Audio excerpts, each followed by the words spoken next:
And I get the excitement piece of it, man. But I loved the defense. I loved the rebounding. But I've been talking for a while. Sneed, man, tell me, some of your big takeaways, what you enjoyed, what you would have liked to see more of, what you thought Connecticut could do to have won this game. The game was perfect. There's nothing else I would ask for. It was competitive. It was close. There were runs that were made by Michigan. UConn responded with their own runs. UConn was scrappy. They found ways to get rebounds, to get extra possessions. They found ways to manufacture points. They hit a couple of shots from the outside. Michigan was relentless. Their primary defense and secondary defense was incredible. Their shot blockers were amazing. Their athletes defensively showed out. That's what this is really all about. I don't know if you noticed that, but the primary on-ball defense made every shot difficult. Nothing easy. There was a premium on every possession. This is why you liked the game. This is why you actually appreciated it. It had nothing to do with the points and everything to do with how hard it was to score. Yes. That's what it had to do with. Yes. Because the effort of challenging every shot was there every single time. Yeah. And there was a guy, man, I'm trying to remember if it was number 1 for Michigan or number 23 for Michigan. He was like 0 for 9. And it was like 4 minutes left in the second half. He finished the game 4 of 13 or something, so he made his last. I think it was it was the kid that got hurt. And he made free throws. I mean, and he was injured, and they didn't know if he was going to play, and he played full court press defense. Man, that was an incredible game. That was high-quality basketball. That's what you want. But, I mean, I can't say that for everybody because some people want to see running and gunning. Mm-hmm. But, I mean, I saw incredible defensive efforts. I saw team defense. I saw individual defense. I saw coaching mastery. I mean, let's give Hurley some credit. He pulled all the right buttons, pushed all the right buttons, and he had his team in a position to compete for a win. They came up short. I think Michigan's primary defense was too much. The Wolverines, very tall, lots of I want to say wingspan. Yeah, they're not letting anybody by them. Forcing UConn into shots they didn't want. And they were switching everything on the perimeter, which is typically what teams don't do to UConn. Right? They're going to try to chase through all the screens, go under and go, whatever. It was an amazing game. And I told you, Bruce, if Michigan was going to get a couple of those 10-0 runs, it was going to be too much for UConn. That turned out to be true. I also told you if Michigan played their defense, they were going to win this game. And the only way Michigan was going to lose is if they choked it away. That was going to be the only way. UConn was not going to win this just straight up being better than Michigan. They were going to have to get Michigan completely out of their comfort zone, and they weren't able to do it enough. No, you're right. Michigan clearly was the better team, right? They didn't win by accident. They were the better team. But to your point, UConn was really, by slowing it down, because Michigan, I think, was averaging 87 in the tournament, but by slowing it down, mucking it up, playing the way they play, 22 offensive rebounds. Gave them a chance. Got to get it done. That's right. Gave them a chance. They were in the game. I saw that. Maybe with a couple different bounces, it's a different game. But when they gave up those two, I think one was an 8-0 run and one was a 10-0 run. That's too hard to overcome. You saw how those possessions were so valuable. It's too much. It's too much. Every possession was at a premium. It's too much to overcome. And what I'll say in agreement with you, Sneed, even when UConn got on runs and almost was able to get right back there, Michigan did what champions do, and they would close that door on them again. They slammed the ball into the backboard every time they went up for a layup. Right. They literally yammed and blocked a shot into smithereens every time they got by. They're like, oh, yay, we got a rebound. No, you don't. No, you don't. Slam up against the board, and then we're going the other way. Yeah. I really feel like it was more than 6 blocks in that game. It looked like 10. It looked like 10. But no, I absolutely agree with you, man. It was super impressive. And like I said, the fact that UConn kept chipping away and getting back into the game, and then Michigan was like, I thought you was doing something. Nope. Players too, Bruce. Sure. I know what he told him. He said, give me your best defensive effort, and I promise you will win. Yeah, sure. Because we'll find a way to get enough points. They'll foul us. We'll get free throws. We'll get some good looks around the rim with going to our big. They have enough talent with the guards. I guarantee you, Bruce. He said, "Give me your best defensive effort. You guys are national champions." I'm pretty sure Danny Hurley told his team that too. I don't think they believed it though. Well, they were going to need more. They were going to need something. They gave him special offensively too. Right. Yeah. They gave him everything they had, and that's why Danny Hurley. He's normally like kind of a madman, and even after the game, he was like, "I can't be upset at these guys." They really played great. Yeah, he said they went out there. How when you have a team that gets 22 offensive rebounds, that's effort, and you can't ask Bruce, for they could have played 10 times, and UConn could have won 4 times. I was gonna say 3, yeah.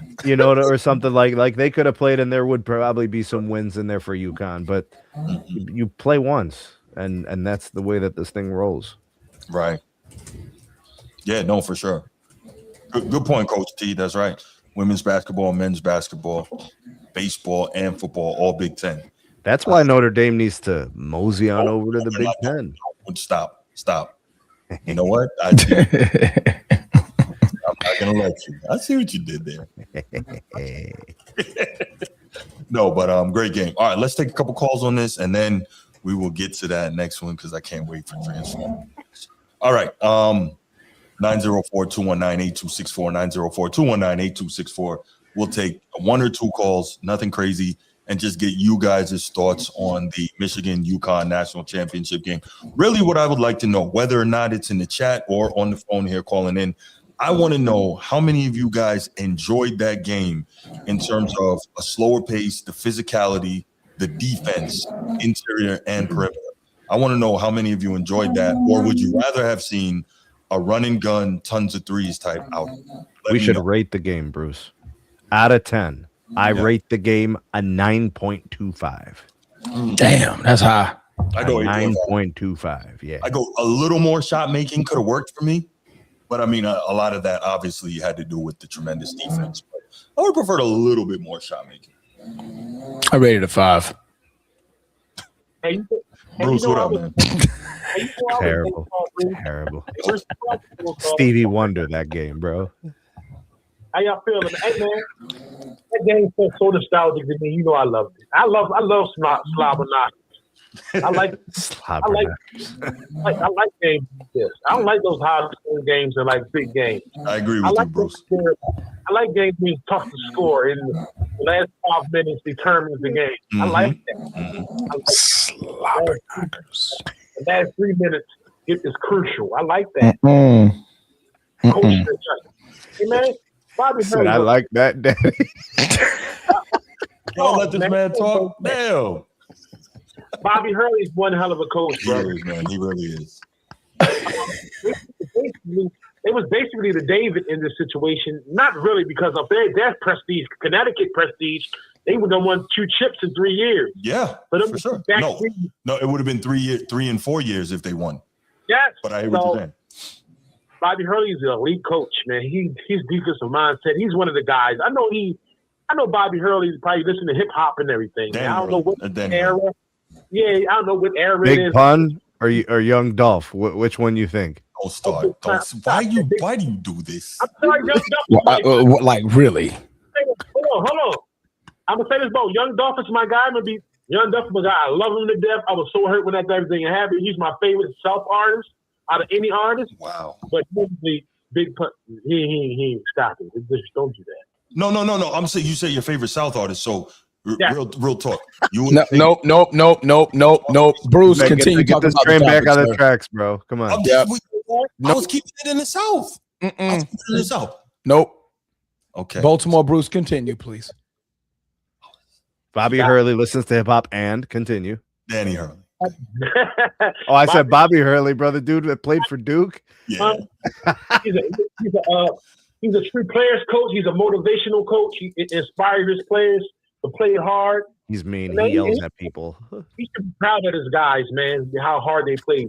Connecticut probably got one of the best defenses in the tournament. But when I'm reading, for sure. Yeah, they did. Yeah.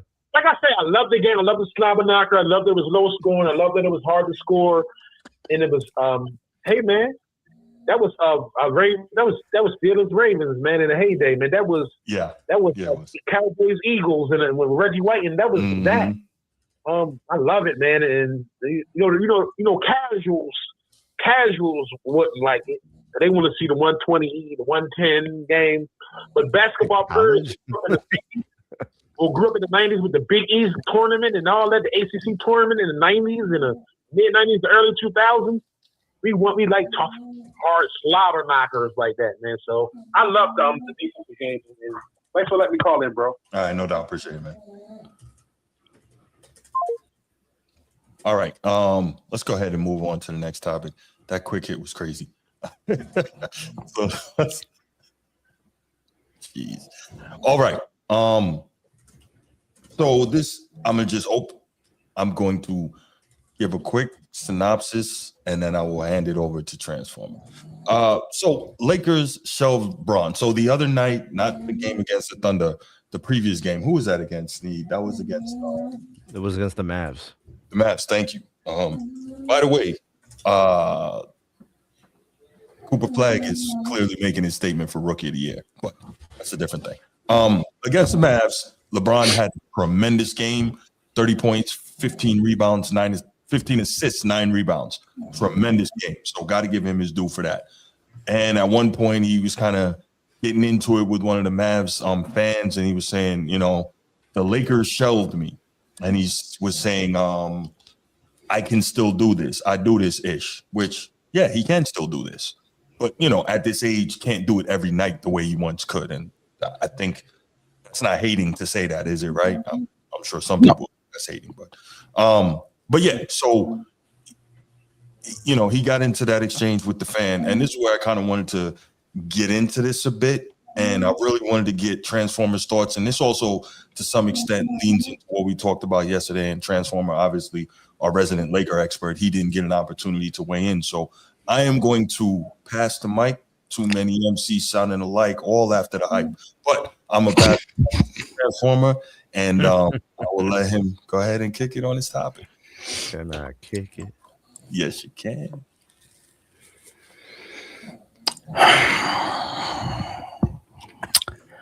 I had the opportunity to listen to the segment from last night.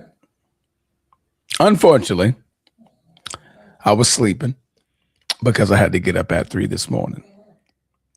However, en route to going to train some wonderful clients at F45 Hodges and Kernan, I took a listen to what Baritone Bruce and Sneed got what you need, the king of Ohio, the Middle Eastern king Elvis. of Cleveland, the Middle Eastern Elvis, TJ Khaled's cousin, close relative, no relation. Uncle Ruckus. No relation. And I heard the chatter about Sir LeBron Raymond James Sr.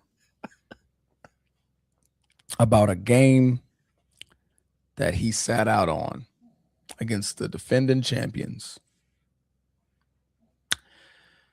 Well, let's just say I disagree with every freaking thing y'all said. Shocker? Not really. So I would like to ask young disciple, come up to the forefront, please. Young disciple, I was shocked you didn't even call in yesterday. Because I would have probably been paused, 100% behind everything he even had to say. Because in this case, one game against the Oklahoma City Thunder, who could have seen LeBron James sitting out this game? Let me give you a list of names. Stevie Wonder, Ray Charles, Helen Keller. Oh, no. Those were some. Helen Keller could hear that he wasn't going to be in that game. She was in the attic, though. Couldn't even hear it. I mean, she can hear he wasn't. See and hear. The school of the deaf and blind. Damn. Could see that coming. Do you guys not realize that the last time the Lakers played the Oklahoma City Thunder, they got their asses kicked, deep fried, barbecued, bushwhacked, hoodwinked, skinny dipped, barbecued, laid to the side, deep fried first, with Luka Doncic and Austin Reeves. But you know what? That's not the key point, that they got blown out with all three of those guys in there. The biggest key is that the Lakers saw both Austin and Luka get hurt in that game. Oklahoma City, one of the best team in the NBA right now. Aside from San Antonio Spurs, Detroit Pistons got Cade Cunningham back. They're flowing. You can throw Denver back in the mix. They've been hot over the last month. So, but Oklahoma City reigns supreme. And we're talking about LeBron, Ramon James. Raymond. I'm sorry, I said Ramon. I like saying Ramon. It just sounds easier on the tongue. Pause. Raymond. But Raymond James Sr. sitting out a game that I'm pretty positive was an entire team decision. It wasn't just a LeBron James decision. LeBron James probably was the catalyst of said decision. But it would have made freaking perfect sense. Why would I drag out the 41-year-old to be the leader of the ultimate competitor against a team that just completely destroyed them 2 games ago? Why? What is in year 23? What the hell does LeBron need to prove by being a competitor in this game? But I'll reserve that comment for later. The rest of the season, we get to play teams that could possibly be winnable games. Why would I put out my aged at this point, past superstar in this game? For what? For what? Are they going to win? Absolutely not. It wasn't going to be close whether he played or not. It was not going to be close. So yes, let's sit this man out a game so he can dress up for not Oklahoma City, Golden State. Yes, that's a winnable game. We're going to need LeBron James in that game. We're going to need LeBron James to help us against the teams that we are confident that we can possibly beat. Like Dallas? Confident that they could possibly beat. I didn't say a certainty. It wasn't a certainty. LeBron James played a terrific game. But they played Dallas, and it sounded like you were describing a team like Dallas, is what I'm saying. Capable of possibly beating that team. Did they get blown out by Dallas? I don't think so. I saw that game. I think they lost by what, 5, 6?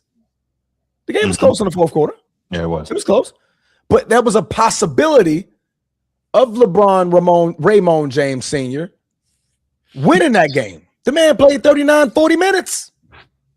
And I want him to come back 2 nights later and play OKC, one of the best defensive teams in the NBA, being guarded by Lou Dort all game. I got a question for you, Transformer. Quick question. Do you think in the same situation, do you think Michael Jordan would have tried to play that game? Because that's the guy they compare LeBron to. Do you think so? Do I think so? Yeah, I'm asking. Who gives a shit? Honestly. Well, the reason why I asked that, Transformer, is when you get, this is the same thing I always say, when you get placed in certain places at a historical level, you have to start getting compared to these other people. So you can't get to say who gives a crap. You don't get to say okay. it. Let's keep it linear right here. Sure. Was Michael Jordan ever in a situation where he was a third guy on the team, the third guy, the third fiddle on the team at the age 41, at the tail end of a season, and he had to play the defending champs? Was he? No, but I'm sure at some point I can't compare it. I'm sure in his 40-year-old season, which they love to tell you was trash, where he played 82 games, getting his knee drained every game just to play, that he had to play the defending champs at some point, right? Were they a playoff team? He died from it. Were they a playoff team? No.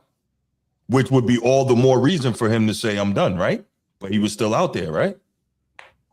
Listen, this is not me wanting to make LeBron. The playing field is not linear. This is what I'm saying. I'm not saying it is. You know, I don't believe that the playing field is linear. What I'm saying is these are the same people, not you. These people, you know who they are, love to tell you how bad Jordan was at 40. They love to tell you that. But yet he was out there every night, regardless, grinding, giving the fans a show, trying to compete. That's all I'm saying. If you want to be put in certain historical places, you get compared to other historical greats. That's the way history works. That's beautiful. But you know what Jordan wouldn't have had to worry about in game, 78? You know what he didn't have to worry about? Being in the damn postseason. He didn't have to worry about that because they were not going to the postseason. We're playing chess, not checkers. This ain't checkers. I don't have to go out here and put my 41-year-old in a situation to where I know we're going to get freaking dominated by this team when I'm trying to savor as much of that juice as I possibly can for teams that are beatable and the postseason. It's not just 3 to 4 games left. We got a potential 4 to 7 games after that I need to have him fresh for.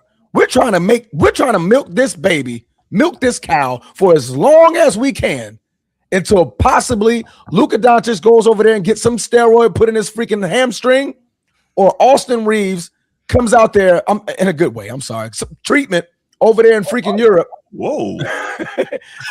Or Austin Reeves somehow says, okay, all right, oblique is fine, and I can come back and I can help.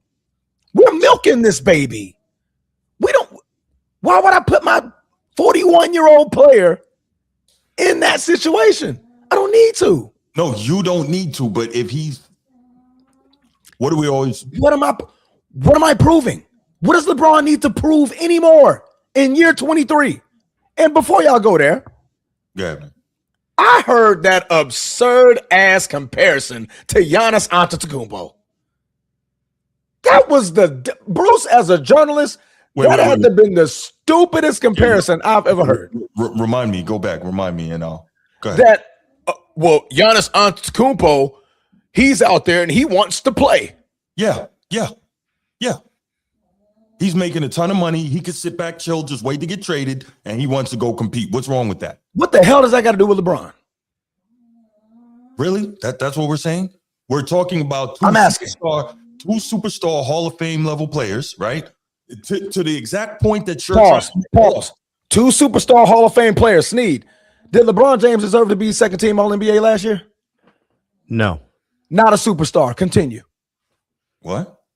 LeBron is not a superstar. Continue. He was second. He was All-NBA second team last year. Wait. We can't have it both ways here. LeBron is still, by most people's account, the face of the league, but he's not a superstar. Not a superstar player. We can't have that both ways. No, that's absurd. But that's not absurd. The reason is his play the level of a superstar? Not this year. But so why are you comparing him to Giannis, who is? The reason I'm making it, right? Both of these guys are elite players in this league, right? LeBron is still a top 15 player in the NBA. He's still a top 15 player in the NBA. I think I can go that far. I can go that far. I could. Sneed can pull out a hair of his hair and name 15 players in an instant. Then maybe that's a topic for another time. The point I'm trying to make is this. You got a guy, Giannis, right? They're roughly making about the same amount of money. Giannis doesn't have to play. Milwaukee has nothing to play for, but it's the principle of wanting to go out and compete. That's why I brought it up.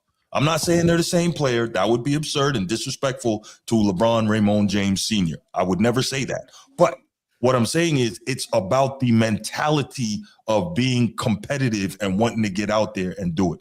That's what I'm talking about, and that's the difference. And it's the same thing I've been saying for years. As long as you've known me, LeBron don't have that. But that's, again, another thing.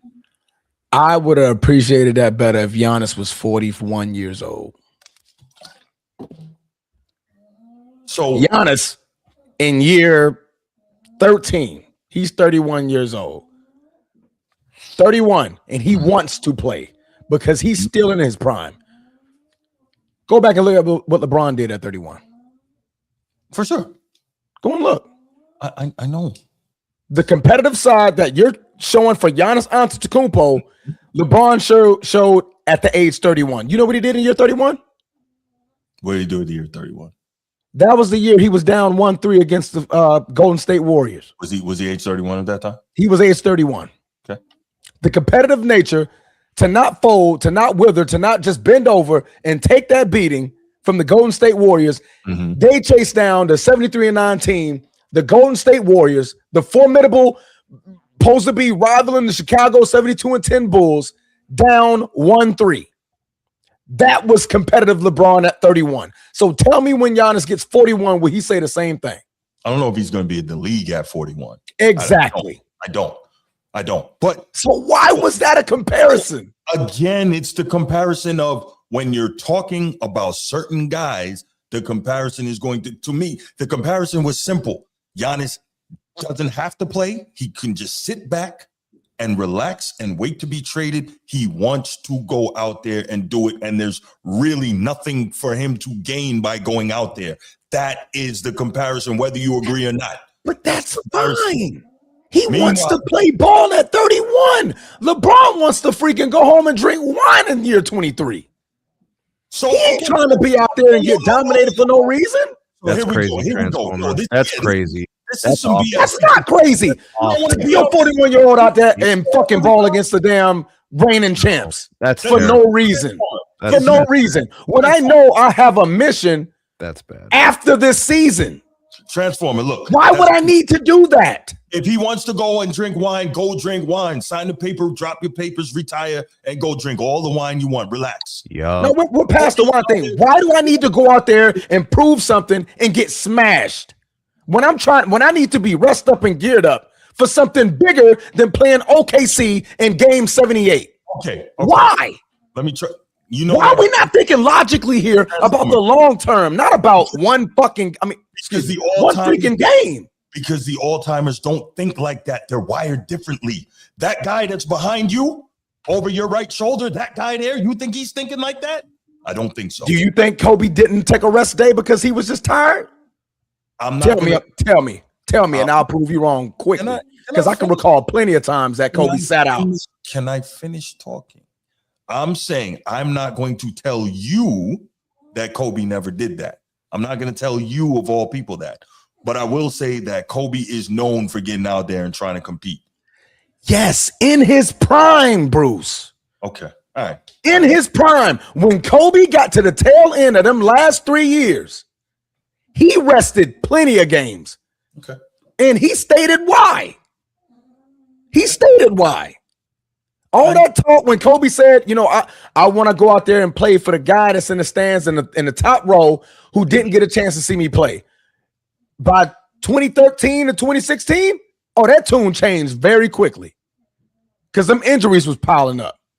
He knew that he couldn't sustain it no more. Is that the same thing, though, being actually injured? Like, is that the same thing that you're trying to compare? No.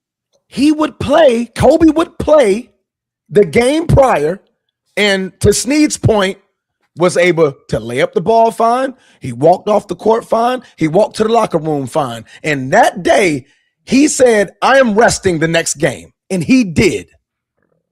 And he stated, man, these old bones need to rest. Kobe said that. And Kobe didn't even play to 41. Kobe played to 38. That's 3 years prior to LeBron where he is right now. Okay, but you can't. Can you do that though? That's still Kobe playing to 38 is still 20 years though. Like that's. I'm just saying he stated it at the end of his career. But we're clowning LeBron because he missed game 78 against the reigning champs when he has a bigger picture to go through. It's not even about that. And honestly, for me, here's another big part of it was that whole business of what you call it, the Lakers shelved me and I can still do this. It wouldn't have bothered me so much, and I think I said it last night. It wouldn't have bothered me so much if he wasn't out there talking. Real talk. If he wasn't out there talking, and then the very next day, take a break. I don't want to play this one. And it's coincidence. Do you think, Transformer? I'm asking you. I don't know, so I'm asking. Do you believe that if that was a Utah or Washington, he sits that game? You think so? No, he don't, because they're a beatable team.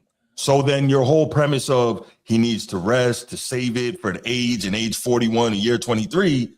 That really isn't what you're standing on. What you're saying, what you just said, you just told me now, Transformer. Now, Ed Dog, let's see who's cooking now. You just told me that you believe that if it was an easier team, that LeBron would have played. So all that stuff you just spent the last 10 minutes talking about, the age and the year 23 and this and that it was okay for him to take the break. I got you if you say that no matter who they're playing. But what you're really saying is I'll just take the break against the hard team, right? That's cool to you? Yes. All right. Because you're not thinking strategically on what the Lakers are trying to do. You're focusing on a person, LeBron James, when it was a team decision. Rest this guy. This man, I need this man at the peak of his. If this man needs a day, give this man a day. This is the game I'll probably give him, because I just saw what OKC did to us. So with all three of my boys in there, I saw two of my guys get hurt. Why would I risk LeBron in that game? But so then why would you, first of all, you're assuming that wasn't LeBron who decided that it was the team. I didn't say, you heard me say, hold on, he's probably the catalyst. And JJ and them are like, you got a freaking good point. I'm being objective here. The same way you're saying that you think it was probably a group decision is the same way I think it was just him. So we're on the same page. We're just on opposite sides of it. So I get that. I'm just pointing that out to you, that neither of us have the actual information on whose decision it was. We both see it just from the opposite side. So I'm pointing that out. By the way, real quick, you brought up Jordan in his final season. They were actually competing for the playoffs. They finished 9th. They didn't finish 10th, 11th, or 12th. They finished 9th, like 2 games out. So all the way down to the end, they were trying to get into the playoffs. So they needed every game for a playoff spot. Yeah, they needed every game. Right. So he was out there competing for a situation. I'm just showing you that. But okay, but Transformer, you don't think that the Lakers should be trying to hold on to that 3rd seed? They're about to go drop out of it. 6th. They were losing. You know how the West is, regardless, bro. But LeBron James or not, I guess did you watch the first OKC Laker game? Some of it. Did you? I didn't watch the whole thing. It was a travesty from the first quarter. Yeah, that was the one where they got destroyed. Yeah, they got destroyed. Well, they got destroyed both games technically, but that first one, it was a travesty with Luka Doncic, who's been killing it in the month of March. For sure. Austin Reeves, who's been killing it in the month of March. DeAndre Ayton, killing it. Everybody was killing it. Them boys got destroyed and hurt. I'm not putting that man in that situation. That's not smart, because I'm not trying to lose the 3rd guy and he ends up limping and going into this postseason. Now I'm really I'm trying to hold on to what little bit of a chance I have during this postseason by having as much as healthy a LeBron as I can. And I'm trying to hold that thin line until I can get my 2 guys back. Fair enough, Transformer. Fair enough. Let me ask. So what you're saying is, if I'm understanding this correctly, based on everything you said, playing against a better team increases your likelihood of getting injured? No, playing against that team. I'm saying you got to think. Some people logically are thinking like that. I immediately thought that. I'm like, bro, them folks just saw 2 of their best players get hurt in that game. Yeah, but against a tough opponent. But this is what I'm trying to understand. You're pointing to the likelihood of LeBron getting injured and why risking that, right? That is what you said. Against OKC, yes. Cool. But okay, so but you said that you would play him if they were playing against Utah or Washington. Not OKC. Right, but so then you are saying the likelihood of injury is increased against a better team. Yes, because that's now in their brains now. I never knew that. I never knew that. That's in their brains. Like I said, hurt in basketball. Chess move, not checkers. I'm trying to play chess with these pieces. The king can stay where he's at.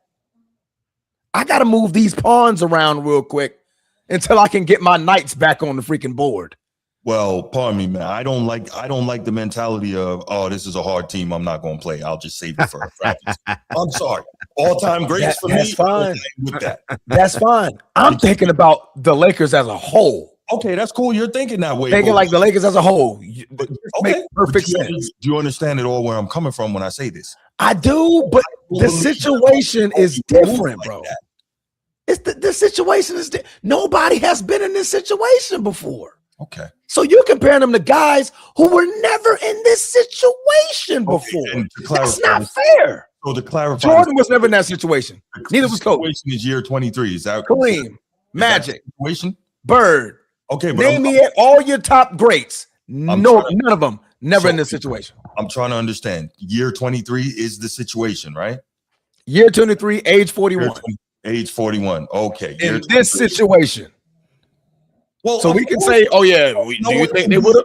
We don't know. Yeah, but late in the career, Right. late as the sunset years, like that's a thing that's happened many times. Come on, man. Yeah, and name me the time that they were the best on the team, or second, third best on the team, playing like LeBron. Third best on the team, playing like Absolutely. LeBron. Well, Kobe was third best on the team. Transformer, Mike. did you know that LeBron is shooting 30% of his made field goals are dunks?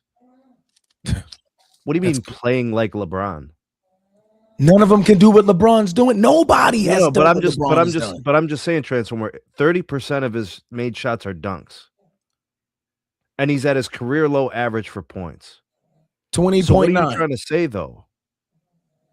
What do you mean? What am I trying to say? Like you just said not. it. There's not. You just said it. I get it. You guys are so focused on getting LeBron out of here. It's okay. That's fine. I don't care about that part. You guys aren't understanding. Nobody has been in this situation, and you're comparing them to people who never been there. Yeah, but you're saying it's unique. But what we're saying is there have been players who have been older and late in their career that have been in this situation. You're hung up on 41 and in 23rd season. Give me one. We're just talking late in their career and give me one years. Give me one. Well, we just. You mean it's bro? You're trying to tell me nobody played? Give me one. Give me one. I can say some things, but until I can hear a fact, give me one. I just said Michael Jordan, right? Where was he at? 40 in Washington. You tried that. You tried that excuse already. Give me what was the situation? That's a fact. What was the situation? They finished the Wizards finished ninth in the East. That's not LeBron's situation. So okay. So hold on. Is there any time you're gonna have two people who have the exact same situation? You're never gonna have that. So why can you compare?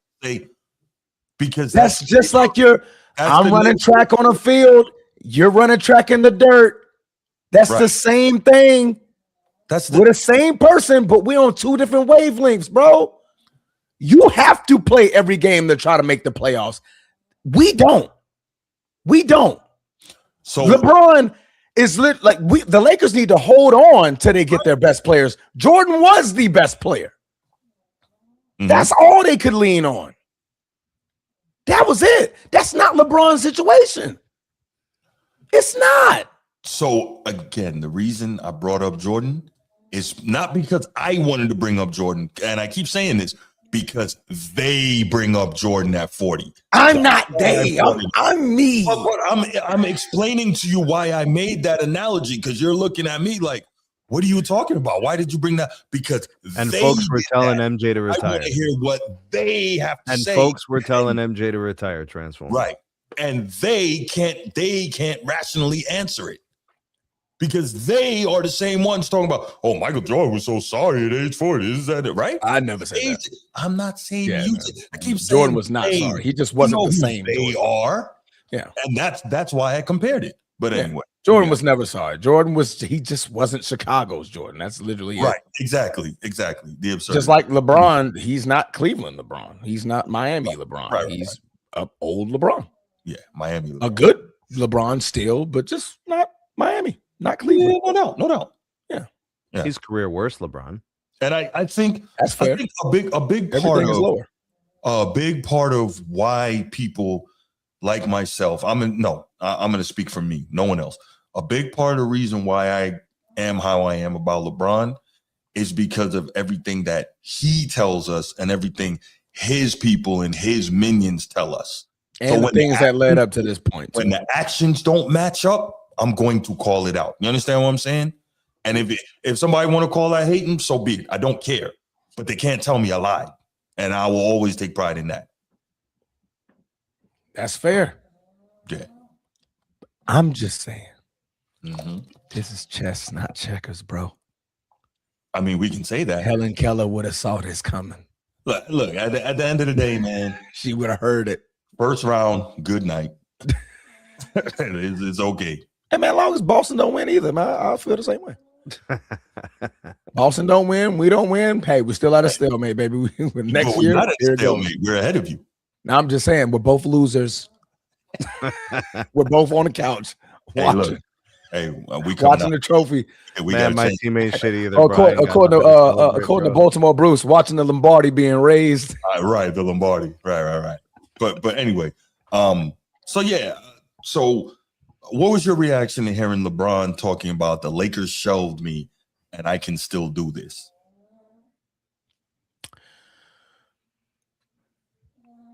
Say it again. What was your reaction to LeBron telling the fan the Lakers shelved me and I can still do this? And to me, that's kind of what made the whole thing worse. I can still do this, and then you don't. That is an egotistical response. Because the reality is they know that you can. In your eyes, they know that. But will it equate to winning? No. That's as simple as it gets. Like, yes, we know you can, but do we need you to? No. In instances, in spurts, yes, absolutely. We know you can. But are you going to be able to do this on a day in, day out basis? Are you going to be able to do this game, next game, next game, next game, next game? Are you going to be able to do that? That would have been my response, but JJ Redick's not me. That would have been my response. Yeah, we shelved you because we know you can still do this. Can you do it every game? The answer would have been no. Who can? The 27-year-old Luka Doncic. The 27, I think he's 27 too. The 27-year-old Austin Reeves. They can do it every game. So this is who we're going to put the ball in the hands of them. And Sir LeBron Raymond James Sr., you look damn good. Senior. I said senior? Junior? No. I'm agreeing with you. You said senior. Yeah, senior. Yeah. You look damn good as a third fiddle. And you look more spry, more healthy, more engaged, better defensively. I'm not saying he was a top defender, not like that. But Snead watched the games. LeBron looked better as a player, as a third fiddle. Yeah, you heard me agree with that. You did too. Agree with that. Yeah. Looked so much better. Yeah, I gave him his due. I mean, prior to that transfer, it was really bad, bro. It was bad. It was awful. Really bad. It was really bad. So guess what, LeBron? We know you can. Wow. But will it equate to winning with the pieces, the players, the coaching staff that we currently have? LeBron, the answer was no. We tried it that way.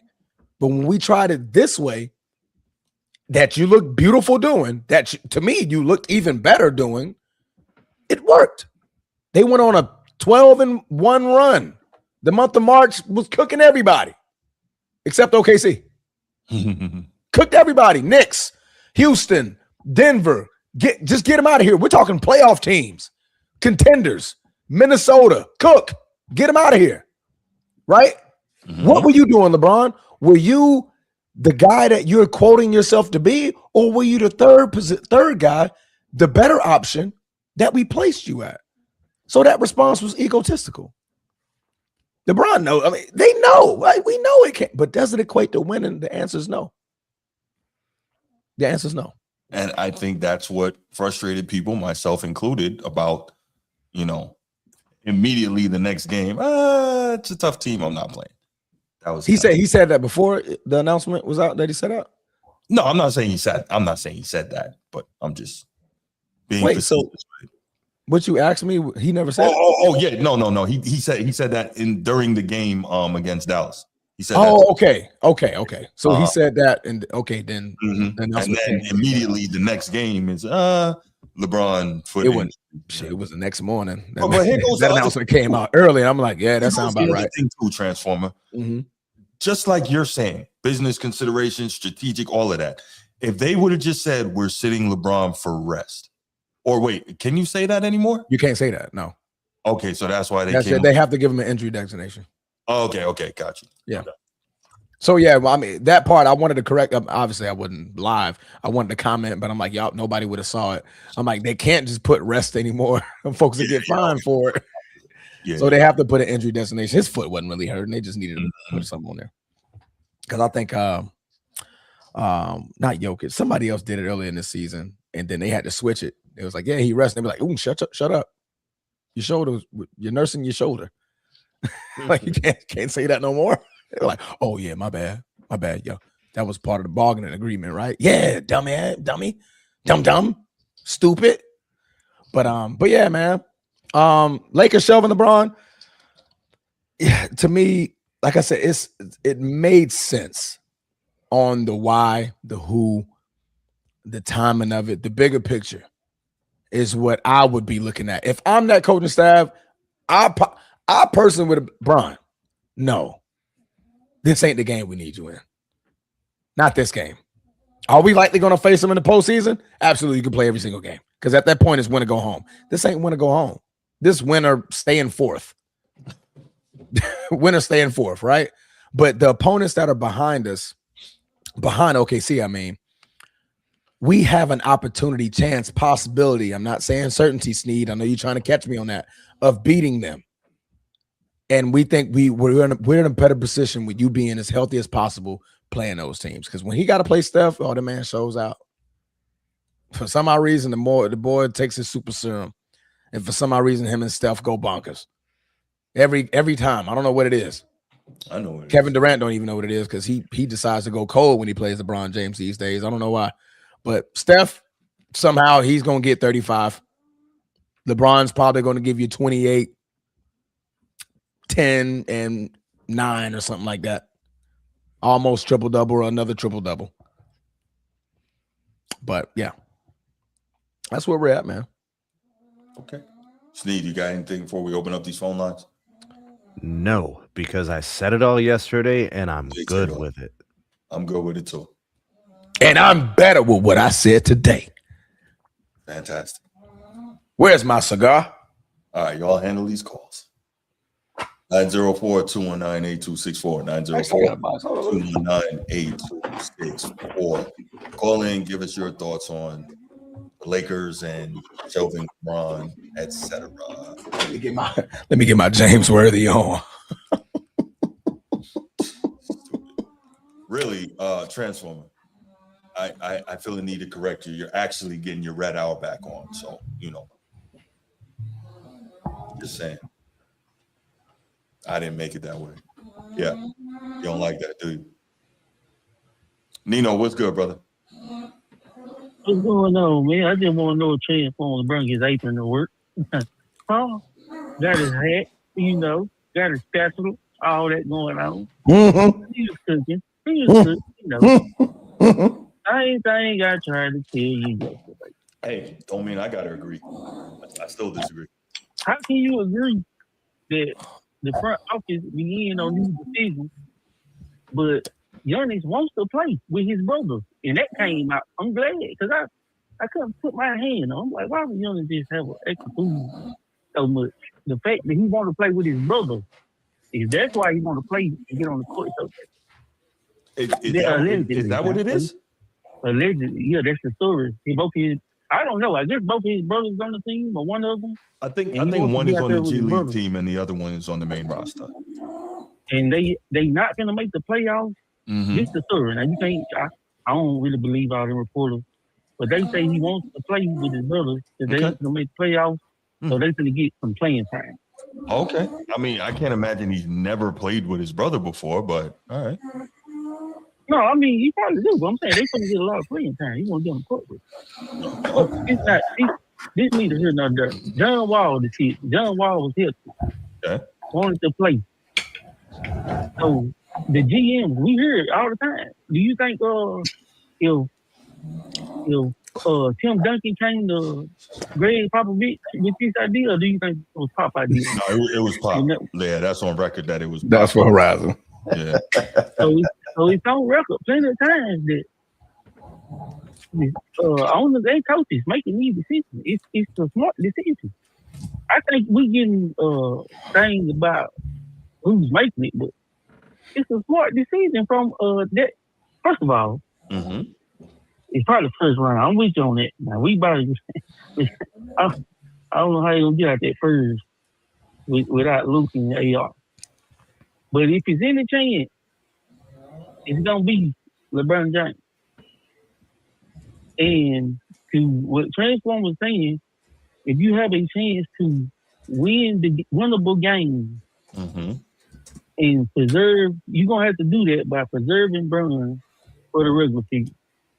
Well, what you think you need to get 2 of them, maybe 3? You might need to get 2 out of 4. Nino, I just don't like the premise that because OKC's a better team, he's more likely to get injured. That doesn't make sense to me. No, I don't. No, okay, quick question. This is for you too, Nino. How would you have felt if LeBron played and he went out there and was lackadaisical? I wouldn't know how to do it. He would have been like, Bruce, that's for you too. How would you feel if he just went out there and was just like, he's not trying too hard because he ultimately knows the end result? I wouldn't have liked that either. If you're out there, at least try to play hard while you're out there. That's what I think. I'm pretty positive that's what he would have done. As soon as they would have went down 20 in that first quarter, nah. But why are we me out? It's the problem. What was the question? I didn't hear it. No, it's not. Go ahead. Go ahead, Nino. But the thing is, right? I think with Bruce, conflating the situation. He's conflicting it because he's saying guys didn't do that, and I would say you're right. But we know that it's way more analytical. It's way more doctors. And do y'all know Bron feet is now? This is why I believe, and I think I heard Bruce say this, or Transformer. Bron feet is permanently damaged. I don't think Bron don't. He might end up being like prime time, bro. Okay. This dude's feet is messed up. Yeah, I think his feet are messed up. Yeah, it's time to go home. For real, his feet messed up permanently. It's been like that since like 6 years. I don't know if he know what he's gonna do after the game. He might have got some idea, but we all play ball. Could we imagine being in that situation? We probably want to do it forever. We sure ain't gonna swing no hammers and doing stuff we do now. So I think that Transformer cooked it and it's well done now. Overcooked it. He cooked it anywhere Thursday. He made excuses for 30 minutes. You're damn right it's well done. Absolutely. The shit is damn excuses. Roasted. It is burnt. It is beef jerky, bro. It's ain't no damn excuses when it's called. Don't even serve it to your strategic guests, planning. Well, hey, look, man, we can strategic planning excuses. For 30 minutes making excuses. Talk about cooking, please. All I'm saying, I'm waiting on Bruce. I'm waiting on E-Dog probably ain't even. I'm waiting on YD. This is what I'm waiting on. Nah, Ed Dog definitely don't want that. You gotta get off E-Dog. You gotta get off Young Dog. Nah, man. Watch, he gonna get off here. They're gonna talk anyway. I'm tuned in, man. I'm tuned in. We cooking it. Oh my! Sneeze crazy, y'all. Hey, Transformer though. Before I go, what's up? I don't think the Lakers getting out first, dog. I ain't gonna lie. You don't think they're getting out the first? I don't see it. Oh, man, I mean, me either. Starters. Yeah, hey, I'm good with it. It's okay. Yeah, I don't see it either. But I'm saying if the possibility of maybe one of them, even both, coming back, if they stretch it to like a game 5, a game 6, and they have a potential. I thought he had a bad injury though. Yeah, he's out for the regular season. He could potentially come back in the playoffs. Yeah, but it would be it would be like towards it. I think they would probably have to get to the first round for Luka to come back. I think they said that earliest case was like game 6 or 7. If they Because I push didn't in the get to first call one. in on a quick hit. Because Bruce was saying about what the dude did to Bernie when Bernie got in at point guard with turnovers. I don't know if Bruce seen the game. Did you see what that boy did to Luka at point guard? I'm worried about Luka at point with that kind of pressure. Did you see what that man was doing to Luka? Yeah, so it's a fact of when you put somebody young, athletic, energetic, attacking like that, it's a bad look. And I've been saying that teams should have been doing that to Jokic the whole time, right? Think about it. We saw Caruso give Jokic hell. So I think Hey, bodied him up. Yeah. Defensive coach is just lazy, man. That's So you all think they should play Luka like that the whole? No, not the whole time, but you got to give him a healthy diet of disrupting the offense by taking the ball out of his hands early. Even if he gets it back, that's fine. But you don't want him to comfortably be, or not just Luka, Jokic, SGA, any of these guys, Cade Cunningham. I don't think you do SGA like that. SGA can move. Well, the point is you got to try and at least slow it up and disrupt the offense, and don't let these guys get into instead of letting them walk the ball down the court. Right. That's what I'm saying, right? Yeah, think about it. Because, let me give the example of Jokic, right? If Jokic is running point, bringing the ball down, right? If you send a small guard at him, what's Jokic going to do? He's going to do one of two things. He's going to turn around and back him across the line, which could result in the 8-second violation, or he's going to pass it right over the smaller guard's head, right? Which is fine because it takes the ball out of his hands. Even if he has to get it back, that's time off the clock, and it disrupts the initiation of the offense. So you could do that to Joker. You could do that to Luka. All these ball-heavy guys, just about, you could do that to them. You just don't want to make it easy and let them comfortably get into the flow. I don't know why coaches don't disturb these guys more. That's all. Man, I hope that ain't no blueprint for Luka, though, because I seen that and I see y'all talking about Brandon. I'm like, hey, that same dude. I thought talking about you was going to bring it up. I'm like, man, that same dude was doing that to Luka. Luka was like 1 for 6. I'm like, ooh. Yeah. I cannot remember my man's name. Yeah. That's crazy. Yeah. Casey Wallace. I'm going to pay attention to that, man. So, yeah, but think about it. They could have been doing that to these guys for years, but these coaches are lazy. I don't understand it. They could have been doing this for years. I don't think Luka I don't know. I don't think so either. I think he's a small forward that can really pass. Yeah, Luka's definitely not a 2-point guard. Do pressure the ball like Rondo and them used to do. Mm-hmm. I don't know who does that now. There is no more 2-point guards. No, I mean like a guy that's full court, press the ball 94 feet. Mm-hmm. On defense or offense? On defense. Oh, okay. You don't really see that in the pros. Like Bruce saying, because they usually do let Luka just walk the ball up. Yeah. Like not just Luka though, like point guard period. They just walk the ball up. Yeah. You got to do something. Make it a little more difficult. I'm gonna pay attention to that, Bruce. I'm gonna pay attention to that. Yeah, man. All right, y'all guys. All right. All right, Nino. All right, man. Later, bro. Good call from Nino. Always. Yeah, for sure. Yeah, Ed Dog, Transformer. What happened? No, I was reading Ed Dog's comments. What's up, Bruce? I'm chilling. I'm chilling. I'm gonna just sit back. Go ahead. Y'all do that. Yo, stop disrespecting me like that, yo. Hey, Bruce, Shutdown. Hey, anyway, I talked to my man Brian. I ain't gotta talk to you. You ain't saying nothing. And my man Steve got what you need. Let me say this.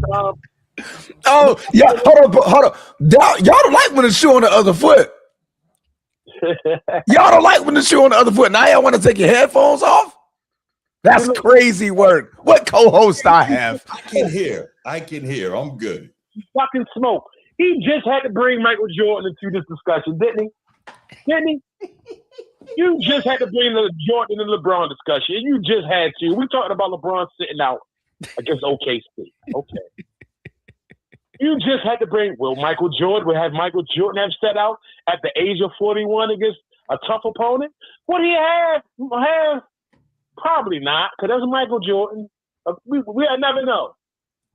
So, I mean, it's irrelevant what you're talking about. Why not put LeBron on the shuffle? They already got their playoff spot. They're just like a motherfucker getting the number 1 seed in the playoffs in the NFL.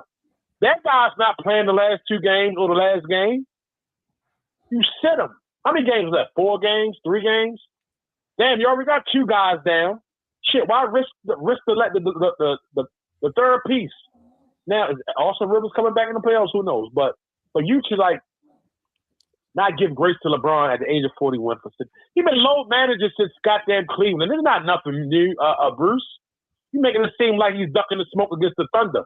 The Thunder just kicked their ass about 50 a couple of days ago. I'm not saying that's the reason why he's sick, but why not play against a number 1 seed that's gonna bring their all against you? And the strain would be different if they was playing the Wizards against OKC. I'm just saying. Okay, so I'll answer you, Bruce. I'll answer you. I'll humor you on this. Brother. Since you brought up Michael Jordan, How do you think that if Michael Jordan got smoked a week ago by 50 against the team, do you think he would sit out a week later when he got an opportunity to play him again? You think about that? At the age of 41, probably. At the age of 32, hell no. Hell no. Okay. Jordan going out there trying to kill somebody. When LeBron sit out against OKC at the age of 32, hell no. We'll never know if Mike would have sat out at the age of 41. We'll never know.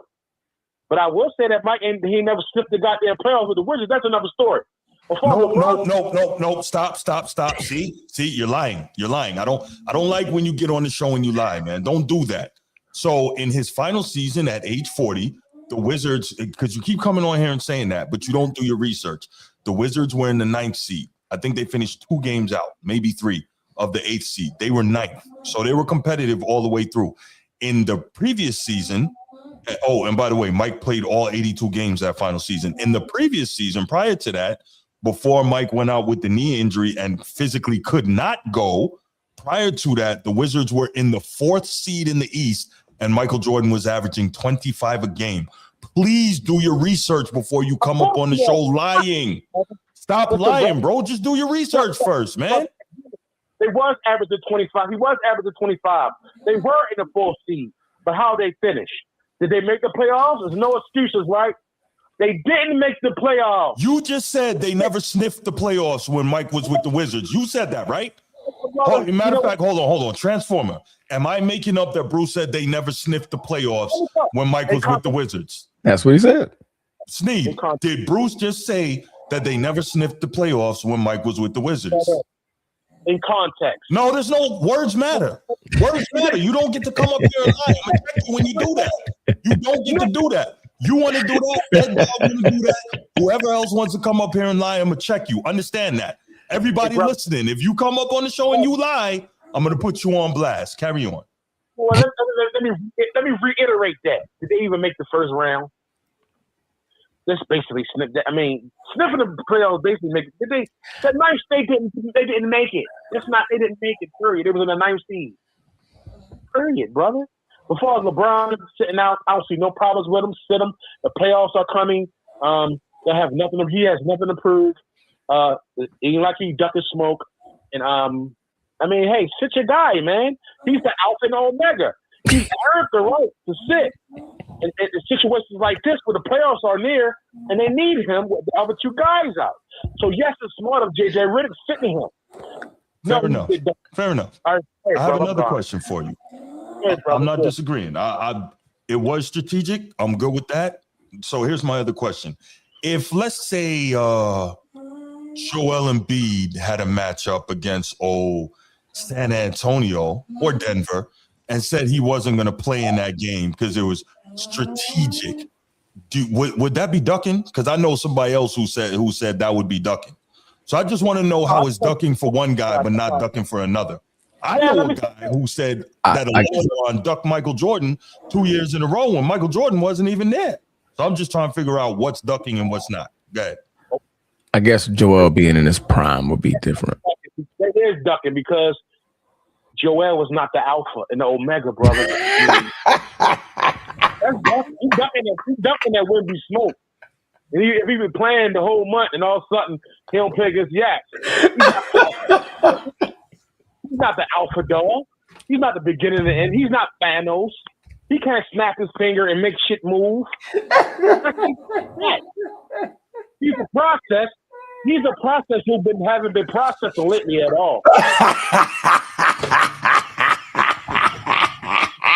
Brother, Hey, brothers, have a good night. I'm going to hit y'all back on the next topic. He's a process that's still in production.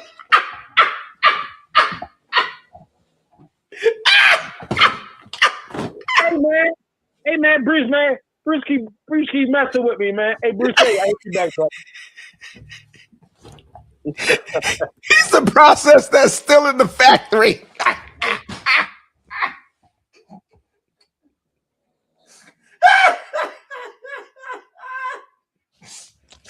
I don't even know what to say. He's the process with the warning label. Bro, this is the worst show we've ever done, bro. Yeah, it's pretty bad. I don't even. It started off with a 40-minute quick hit. Should have known it was going to be wild. You knew.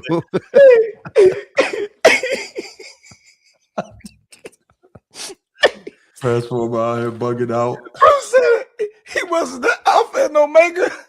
He snapped his finger and make stuff happen. Oh my goodness. Jeez. Oh, what did Lord. he say? He said he snaps his finger and shit moves, must have diarrhea, bro. Yeah. What's up, Sean? Oh. Heck, I just heard say that he's on like a process that's still, whatever, man. It's at this point. At this point, man, it's like no matter how many times they just smell reality, they keep on just like believing the hype. But whatever, you know what I mean? So I'm not gonna stay there that long. I'm just gonna say like LeBron, his competitive spirit and how the way he moves like a coward. I'm just gonna point blank serious. Now, you know what I mean? Like now, Stu, I know that Austin and Luka was gone, you know what I mean, with those injuries. But prior to this, you know what I mean? Rich Paul was saying all this type of crap about freaking Austin Reeves, saying that Austin Reeves needed to be demoted down. So now, like when LeBron is now just alone, now you want other people who's around him to score just like them. Well, none of them is gone. So you're the GOAT, right? Figure it out. And you know what he figured? I'm an old ass man, and I need to sit on that bench, talk to my son, and that's just all there is to it. But I mean, hey, Lakers, we're gonna be a first round out, and that's it. You know what I mean? Going to the next opening season, Mark Walters do his thing. You know what I mean? Fixing up from not just from the team, but also the facilities, every single one of these personnel, and cleaning all the rest of this BS off for the last 7 years. But hey, man, you know what I mean? LeBron, it's just strategic, man. Like when LeBron ducks, it's strategic, But when other players duck, it's just cowardly. But who else ducked? Who else ducked in this situation? Give it to me. You keep saying this situation, man. There's no other this situation, Transformer. Because you guys are so fixated on, LeBron says he the GOAT. LeBron this, LeBron in clutch sports, LeBron in it. Look at the reality of the situation that they are in. Look at the situation that they are in. You're not looking at it from the Lakers' perspective. You're fixated on LeBron James only. That's what you're fixated on. You think your nipples are hard because you want to call LeBron a coward, but you ain't even thinking, why would I be out there in that situation for nothing? Because if he goes out there and gets cooked, then you got something else to talk about. You see LeBron talking about he the GOAT and he folded again and he can't do nothing about it. Would have been another dumbass conversation about how LeBron needs to go. You always talk about LeBron. That's all you talk about, bro. He doesn't believe his own hype and he's supposed to stop sucking up his cock. You the YD disciple opposite. Like you're the complete opposite. That's all you do. I don't be eating Bojangles every single day. I eat salads, bro. No, you eat Popeyes. All right, easy. All right, come on, fellas. Come on. Hey, he turned me up, man. Hey, you turn me up. Hey. I try to keep it PG, but now you got to turn me up, especially with the troll, man. Sean, please keep it PG, man. I'm sorry. Forgive my composure. I'm sorry. Never Aries hush. Fine. You're right. All right. I'm not saying he, you know what I mean? I'm not saying that he has to do this all by himself. But, I mean, sure, at least tell your friends, like, hey, man, calm down. This is my teammate. So, I mean, let Luka and Larry spare him the change. You know, give him a chance. You know what I mean? Yeah, I know you guys like me and all, whatever, but at least let my team to get some hope. Shoot. You know what I mean? You got two of the best backdoor duos in the freaking league right now. And if I don't have that, then I will not give me a championship. I just want him to, like, at least, you know what I mean, put more team spirit to that. But, hey, you know what I mean? Like, you know, I'm not saying that anything bad about, hey, LeBron not playing. I mean, that's fine, but don't try to make it as an injury. The man said he has foot soreness, even though he got healed. I mean, they can't just put rest, bro. They have to put something as a designation. Come on, Transformer. They have to. I'm just saying his foot's not hurting. I didn't say he was hurt. They have to put a designation. They can't just rest him. Right. Transformer, I'm good with you for the most part. Only thing I don't like is that you're saying you're justifying him playing if it was a bad team and not playing if it's a good team. Like, I can't. I'm justifying the overall decision. I'm not justifying LeBron. No, I got it. But earlier you said that if he was playing against Utah or Washington or another bad team, he would play and you wouldn't have a problem with that. Yes, because he wouldn't need the okay, never mind. Yeah. I'm just gonna repeat myself. Yeah, no, we disagree on that. But go ahead, Sean. Go ahead, land the plane for me.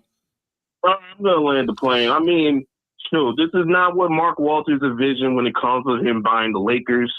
You know what I mean? He's trying to finish off with his promise with Jeannie, and after this year, this is on in. You know what I mean? Bring a new GM, a new personnel, no more this crap that we have seen the last 7 years, and rewiring the culture into a winning culture. You know, and this ain't it. You know what I mean? And also I'm being honest here. Like, I do not, as much as I love my Lakers, I just don't like this cowardly picking, choosing, strategic type of thing that we doing on. Like, it's just giving coward. I mean, sure. I mean, yeah, we got butts beaten a lot of times. Sure, more times even before LeBron was over there. But we never act cowards. You know what I mean? We just like, hey, we take it like a man and just move on. But, you know, now it's just like, hey, bro, hey, if we get in this position, then we're going to face against Minnesota or we get against Rockets. I mean, since this is a team that we could beat on first, shoot, I think we're just going to concentrate on the Rockets and allow the Rockets to go a little bit up so we could get next to our own seed. Like, come on, bro. It doesn't really, like, that type of thing, that sounds a bit too cowardly. Like, I get it. I mean, I get it. You plan it out, map it, fine. But come on, man. Like, we come on. Like, come on. If I'm losing, screw it, I'm losing. I'm just going down. I'm going down 100%, 10 toes, and just move on. Like, all this cowardly talk, it just sounds rubbish. But yeah, I land my plane there. All right, bro. I appreciate the call. All right, no problem. I like when dudes mention stuff like that, but if they 41, they can't even go out there and play a game of 21 in the LA Fitness Center with that mentality. Come on, man. My argument is always the same. When you are at a certain level, more is expected of you. You can't be out here that one there made me the greatest of all time. Cool. You feel that way. And a lot of people feel that way, and I'm cool with that. But with that said, you also don't get to not expect those expectations to be on you. You can't have it both ways. That's my thing. Young Disciple, what's good, man? What's up, bro? Crazy. Yeah. Y'all good? The first thing I want to ask y'all, bro, because y'all like throwing this word around, bro. Like when y'all say a dude is a coward, like what are y'all saying?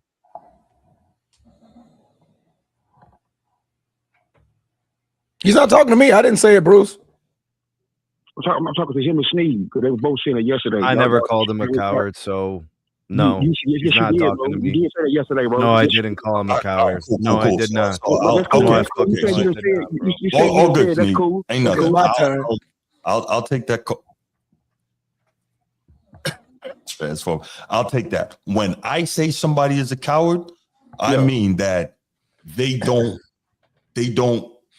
demonstrate that willingness to always attack the challenge, right? When you are a professional athlete of a certain ilk and a certain level, right? I word it as having the quote unquote warrior spirit. And you don't see that with LeBron, as great as he is, as great a career as he's had. You can't take that away from him, but you do not see the warrior spirit. And there's explain it. Explain not seeing the warrior spirit out of LeBron. What do you mean explain that? I mean, you've been around the channel long enough, so you kind of know where I stand on that. Blanket statements. We make it blanket statements, bro. You're saying warrior spirit. You using things that nobody can identify. We can't see that. So what I'm saying is give me an example of what you mean by warrior spirit. Okay, we can keep it simple. A warrior spirit, instead of staying and finding a way and getting the job done, running and teaming up with two other superstars in their prime to win. How about that? That's the warrior spirit. So free agency. That's one. Free agency. No. Don't try to do that, man. Don't try to do that. Anyone has a right to free agency, correct? Free agency's been around a long time. We've never seen free agents move how that dude moved.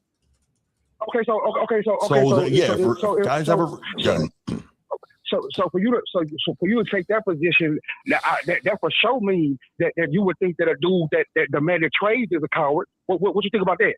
Depends on the situation, but yeah, they can. Situation.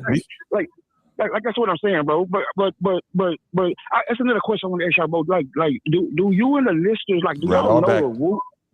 Like, do y'all know the rules, bro? Like you asking like the Lakers to just come out and tell you like really what they're going on and that they're really just trying to hold LeBron back because the playoffs is coming up. Like no, any logical person can think of that, bro. He's 41. Or no. You guys want it both ways, and you're mad because I'm not going to give you that. Stop saying you guys. You guys being the LeBron contingent, you know who you are, and I'm not going to allow you to have it both ways. Bruce, I'm not about to speak for people that you talking about. Okay. Unless I said something, like that's what I speak for, bro. Okay. You're not gonna hold my feet to the fire for stuff that you done heard from miscellaneous people that I don't have nothing to do with. Well, okay. Well, here's the deal. When you have people for instance, everybody of a certain demographic doesn't know each other, right? Every black person doesn't know each other, but there are certain things that are common among black people, right? Or whatever demographic we're naming. They don't all know each other, but there are certain things that's common among them. So when I say you guys, I mean the super LeBron fan contingent. There are certain things, behaviors, and commentaries that are. Big Bo. I come to you about what you say. I don't come to you about what another Jordan fan say or group all y'all together. I come to you as a man with what you say. I address you as you. Address me as me. Like don't put me. You know what? I respect that. Okay, I respect that. I got you. Okay, I got one thing. Just let me get past this one thing. Sure. I just got two things. I just want to take your time, brother. I appreciate the call, man. Go ahead. Because I seen the show last night, bro, and to be honest, I was embarrassed at how thirsty y'all appeared to be to criticize LeBron for absolutely nothing. Okay, like I just don't get, bro. Why are y'all fixated on taking things from these last little years to try to paint something where it look as if it's been a constant throughout his whole career? But bro, I just don't get that part, bro. Okay, like y'all sitting on here talking about LeBron and questioning his competitive. Like to me, a dude is competitive when he's been in the league 23 years and never missed a playoff game. Is that competitive? So this is what I'm gonna say, YD. That is competitive, though. You haven't. you've only known me for as long as you've been watching this show, right? People who have known me for as long as, not outside as LeBron been in the league, but pretty much since 2010, people who've known me since then, they'll tell you none of this stuff is new. I know you haven't heard it from me in all those years, but I'm saying they'll tell you. So when you say, coming down to the end that, I'm just trying to say stuff and act like it's his whole career. Matter of fact, Transformer and I met in 2018, somewhere around there. Somewhere around there. No, not 2020. Yeah, pandemic. Around pandemic time. So we've known each other for a minute. And Transformer, am I saying anything you ever heard me say before from the very beginning? It's been the same tune. It's not new. No. It ain't about what you saying, bro. It's about has Transformer seen what you've been saying. Like what I'm saying is that like what are you saying that's been going on, bro? Like just link that for me, like so I can understand. What are you saying that you seeing right now? That's basically bolstering the points that you've been making since 2018 that you've been telling Transformer. So look, man, all I can tell you, man, I got tons of shows. You can go back there and watch them all. The tunes are not changing. And I've done so much of this. And whenever this stuff happens, the reason I'm not answering your question directly, I have a very poor short-term memory. But I'll say it to say is that anytime this stuff happens, I do a show talking about it. That's all I can tell you. You just go back through the channel, man. Okay, honestly. Bro. I get that, bro. But let me say one more thing, bro. Then y'all can. Then I'm good. I'm gone, bro. Because like to me, like some of the things that y'all say, bro. Like it be so wild and out of there, bro. I just don't get it, big bro. Okay, but I support you, so we good, bro. I appreciate that, brother. Go ahead. I just want to know this one thing, bro. Sure. And then I'm gone, bro.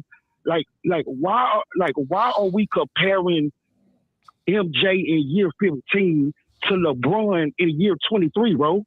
Okay, so I'll answer that for you. For me, please, I would never do that. The only reason I bring it up, I'm not going to lump you in.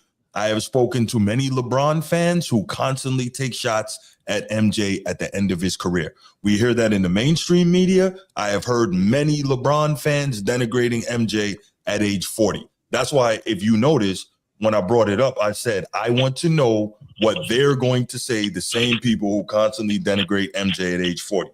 So I'm not lumping you in. I'm not lumping you in. Why you doing all this, bro? I respond to them. And just so you're clear. No, bro. I'm saying this right here, like the little cheap shots, the little cheap shot stuff that you did, the show you did yesterday about Bron with Steve. I'm saying that's the reason you're doing all this, bro, because of stupid ass LeBron fans. No, that's not the only reason. Red Auerbach. That's not the only reason. That's not the only reason, but that is part of the reason that I bring up the LeBron Jordan thing, because as you know, I don't believe there's a LeBron Jordan argument, comparison, or any of that. I think the gap is just way too large for that. Pause. So I don't. I understand. I understand all that, bro. So that's what I'm saying, bro. It's like to me, bro. It seems like so LeBron don't get a fair shake with y'all nigga because of stupid ass fans. No. I hold on. I don't understand why you feel like LeBron doesn't get a fair shake with me. Every time I bring up LeBron, one of the first things I do is talk about how great he is and what a great career he's had. The problem I have is because I don't worship LeBron. It's not good enough for a lot of people. Nobody said, bro, I don't got LeBron as the GOAT, bro. That's what I'm saying, bro. No, I got you. And I'm not saying you. You think anybody that support Bron, my nigga, is just dicked out about him. No, that's not the case, bro. There are a lot of people who are. I think you know that and I know that. There are a lot of people who are. Yes, bro, but we can say the same thing about Jordan fans. Well, I'm not among them. Believe it or not, I'm not even actually a Jordan fan. You know who my guy is. But you gotta be a Jordan fan. Actually, I mean, bro, you saying that you slight LeBron right now due to you seeing stupid ass LeBron fans slight MJ. That's not slighting LeBron. That's no. That's answering in a similar situation why they're moving the goalposts. That's asking the question. But just so you know, My favorite player ever is Hakeem Olajuwon. My second favorite player I ever. know that, big My bro. second player ever is Charles Barkley. My third favorite player is Larry Bird. My fourth favorite player is Mitch Richmond. My fifth favorite player is Michael Jordan. I just want to clarify that. Man, bro, I'm just saying, bro. Like this is crazy. But I get it now, bro. I get it now, bro. I appreciate it. All right, no doubt.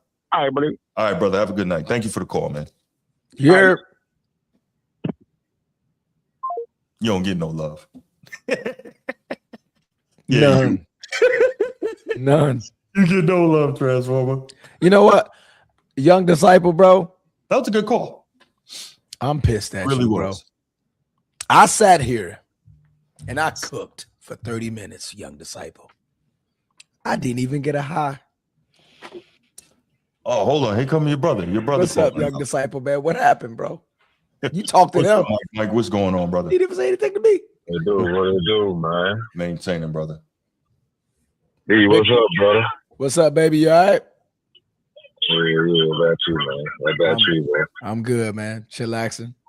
Maxing it out. Sneed, what's up, bro? You all right? What up, brother? Hey, man. Check this out, bro. Hey, bro, you sound a whole lot like Stephen A. a lot of time, bro. When you want to holler about stuff. You want to holler about, I give them all props before I say anything and this or that, bro. At the end of the day, bro, just stop it, bro. You know what I'm saying? LeBron need a little time out, man. I don't care who it's against, bro. The man need a little time out, man. The man old as a mug. Old as hell, bro. Okay, bro. At least, Mike, you said you don't care who it's against, so I'm cool with that. You're not saying that if it's against a tough team, he should take the time off. If it's against an easy team, he should play. So I'm good with that. At least you're consistent. But let me ask you this, Mike. Let me ask you this, right? Yeah. You say I sound like Stephen A. I give him credit, and then I whatever. My question is, and I'm gonna ask you because no one else is gonna give me an answer. What would make you people happy? In terms of me commenting on LeBron, what would I have to do? Put on knee pads to be satisfied with me talking about LeBron. What would you like to hear? I want to know. Put on knee pads. Man, hey, on some real stuff though.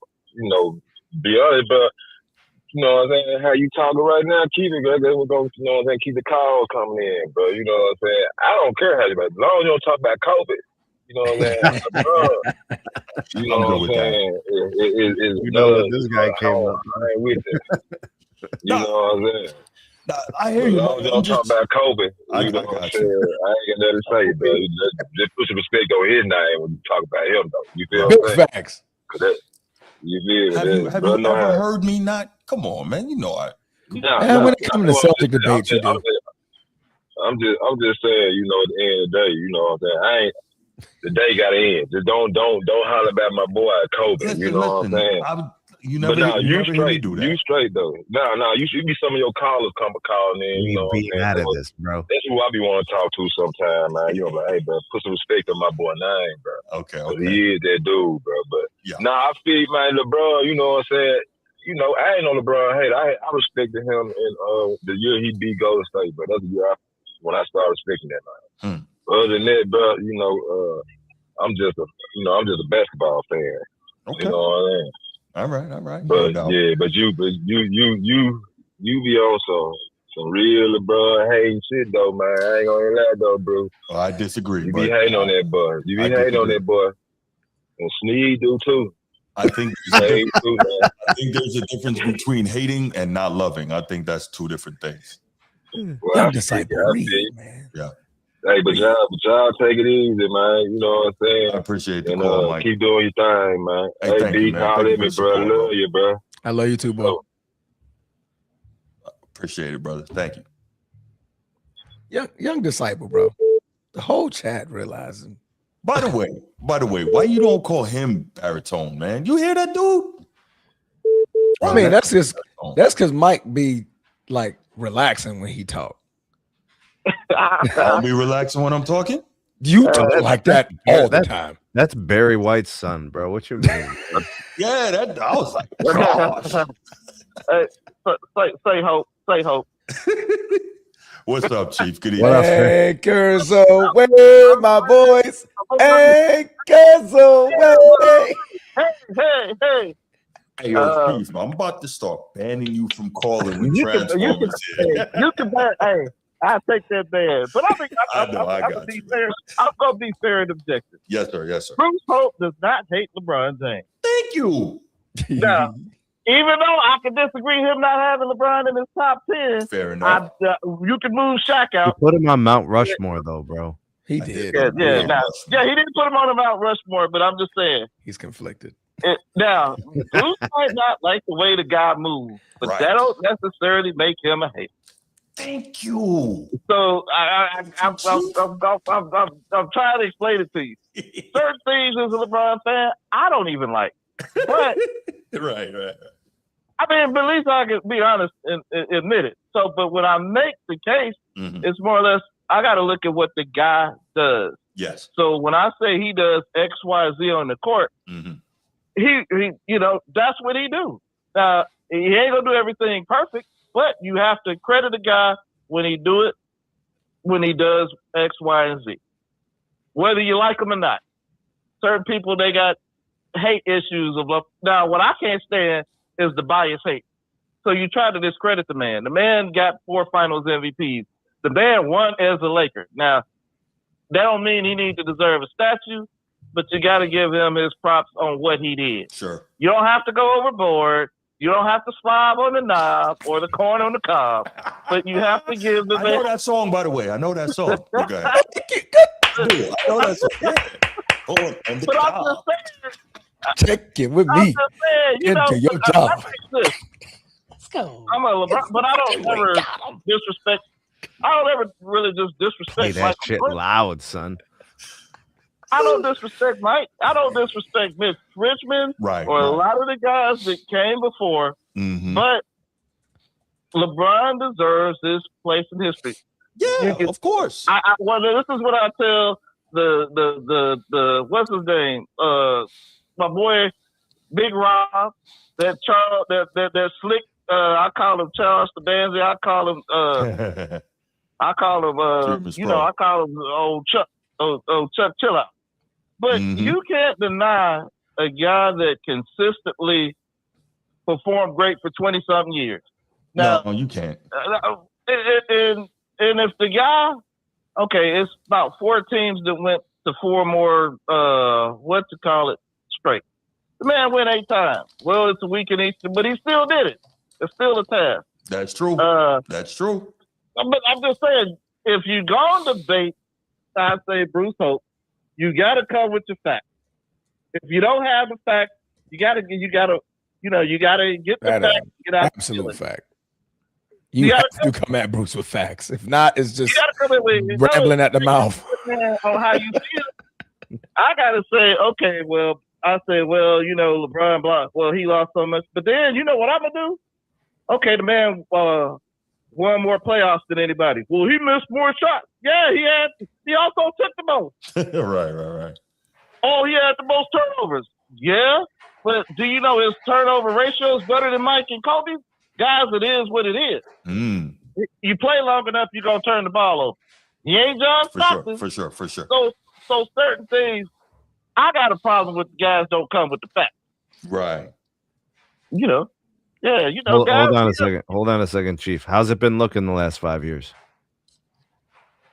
The man, he's at the tail end of his career. Now, how's it looking the last 5 years? It looked bad, but guess what? How these seasons been ending these last 5 years? Well, Steve, the man had played 18 years.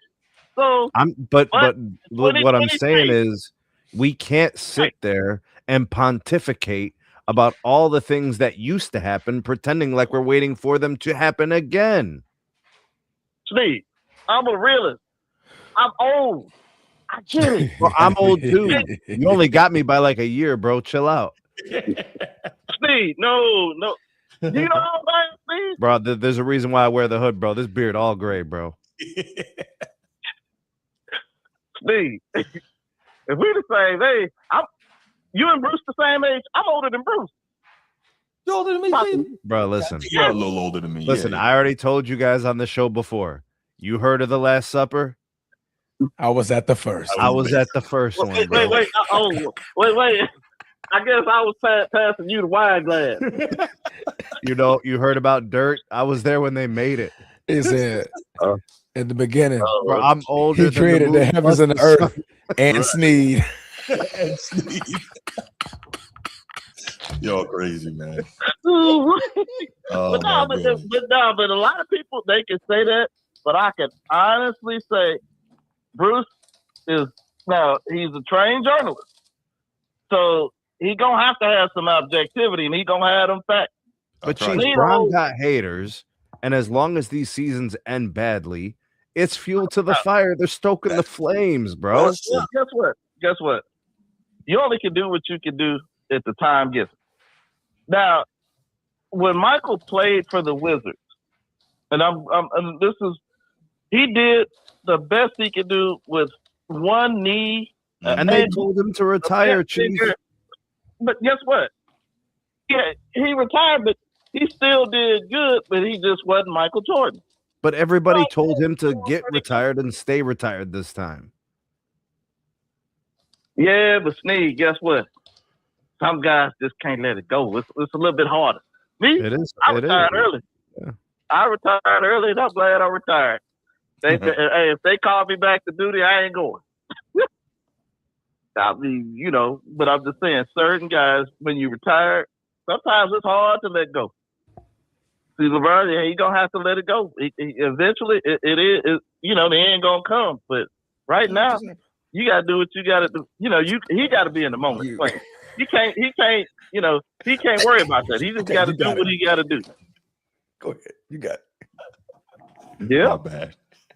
Yeah, but Transformer. I'm glad they had Transformer on here, man. You just want to hear the Navy song.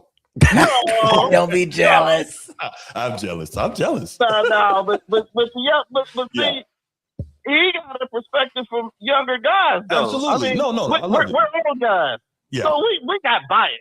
I'll be like, well, he didn't. It wasn't rough and tough like that back then. Mm-hmm, I know. So it's kind of. So I have to undo my bias to at least give these younger guys credit. Right. Now, I'm not going skip and wave the fan for them when they don't do something that I haven't seen before, But, I try to be encouraging. And then it's a different game, too, though. The game different. So I have to kind of take that in consideration. People forget, when LeBron came in 2003, he was super physical. But the game played now, if it's soft, but you can't just say, well, LeBron started load management. Now, this is some of the lies they tell. LeBron didn't start no load management, but they will say stuff like that. They will, I'm not saying you, Bruce, and I'm not saying you, Sneed, but they say stuff like that. LeBron James started load management, or LeBron James did. Some of them, absolutely but they not. tell lies too. No, that's an absolute lie, and I would never allow that. No. Right, but they tell, LeBron James used steroids. Now, I can be suspicious, but I don't have no proof. Right. And here on the format, we don't allow that. You know that. You got to have proof. Right. That's all I'm saying. Mm-hmm. If you like the guy or not. And as a Lakers fan, I got to look at the total time. People forget we were suffering before LeBron came. That's true. So I wasn't a happy capper. With all the losing, I don't believe in losing. I hate losing. Right. So that's no. I'm old school in that. You win to play the game. You play to win the game. Hello. so yeah, but they saying my boy Bruce. Nah, Bruce ain't no LeBron hater. I can tell you that. I've met some of them. Right. I talked to him. I appreciate that, Chief. Thank you, man. I really appreciate it. Somebody got to have some objectivity. Now, why? Hold on, real quick, Chief. Have you noticed Ed Dog is not in the chat screaming Bruce is getting cooked? Amazing how it works. Go ahead, Chief. No, but I'm just saying now. Now it might be some things that he don't like the way he moves, but guess what? That's his opinion. And if LeBron factually did X, Y, and Z, then that's what he did. I'll be the first to admit. Mm-hmm. He come with the facts. He tailed off. But see, this is where I get on Steve. Okay, if the man didn't play, the man gonna be old and run out the playoffs, everything because he looked gas. But this is the first time this man didn't start the preseason. And then now this is my thinking. Maybe the Lakers are holding them back to try to do some kind of run. A lot of times, the way they did things back then, Michael Jordan said, God dang it, I'm playing for the love of the game. You won't question it. Now, you can't do that as much. Even though he got juice, but it's a different time, different era. So, I have to accept it is what it is. Back then, guys, they wanted to play. Now, it's a business. These guys are assets. They call players assets now. They just not players. The game changed. So you have to kind of take that in consideration on how teams act and how guys move. No doubt. So that's all I'm about to say. So, all right. Yeah. So y'all get off. Bruce ain't no hater. Now I know haters. Matter of fact, you reach out to your boys and they can have a LeBron hater ball. I hate that LeBron James. I hate his beard. I hate the fact he wear black and gold. I do hate the fact he wear black and gold. Just saying. Purple and gold. Purple and gold, black and gold. Purple and gold. Well, yeah, I dislike him. I dislike him in that bike that he wear. Right.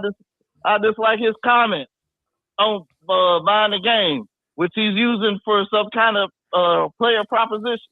See, but Bruce, man, you're objective, guy. I can say that. I try. We all got our favorites and our biases, but as far as actually being a hater, you ain't no hater. If you want to go to hater, it's gonna go like this. You, LeBron. The crazy thing LeBron fans say. That guy's a hater. But I call him a hater, but like you said, guys, you gotta have reasons and facts. You come over here, you call, because if you don't come with the facts, you get called out. Mm-hmm. Period. You already know. All right, Chief. I appreciate you, man. Thanks so much for the call, bro. All right. Bye. My bad. Ed Dog, call back. Check recent comments. What you saying? Kobe saying. So Wemby, is he a load manager? Okay. I guess so. Yeah. By definition, yes, he is. Yeah, I'd say so. Okay. So no matter how great that career gonna be, I don't always point back to the load management part. Yeah, I don't like that. Ed Dog, what's up, man? Hello, Bruce. Hello, Ed Dog. Hello, Steve. What up? Transformer. Big bro. I just got done finishing up that ribeye you was cooking. And those mashed potatoes on the side and everything like that. Boy, it was very tremendous. The mashed potatoes. Very tremendous. Then, you know what I'm saying, Baltimore Bruce probably, you know what I'm saying, gave me some water and everything like that. YD was also putting something in there as well. But, hey, I ain't got much to say. Somebody was calling my name out. And he loves to throw shade at me. So I'm just calling just to show some response because I'm not ducking him. So, Bruce, I was in the chat. I was just too busy working, sir. And listening to my brother, you know what I'm saying, was cooking. And it was tremendous. Now, y'all enjoy the rest of this show. We got to get to the next topic, but make sure everybody get the like and subscribe up for these fellas on this platform. And Bruce, as Tupac said, you got to keep your head up, big bro. One night. Water. Keep your head up. Ooh, child. Things are going to get easier.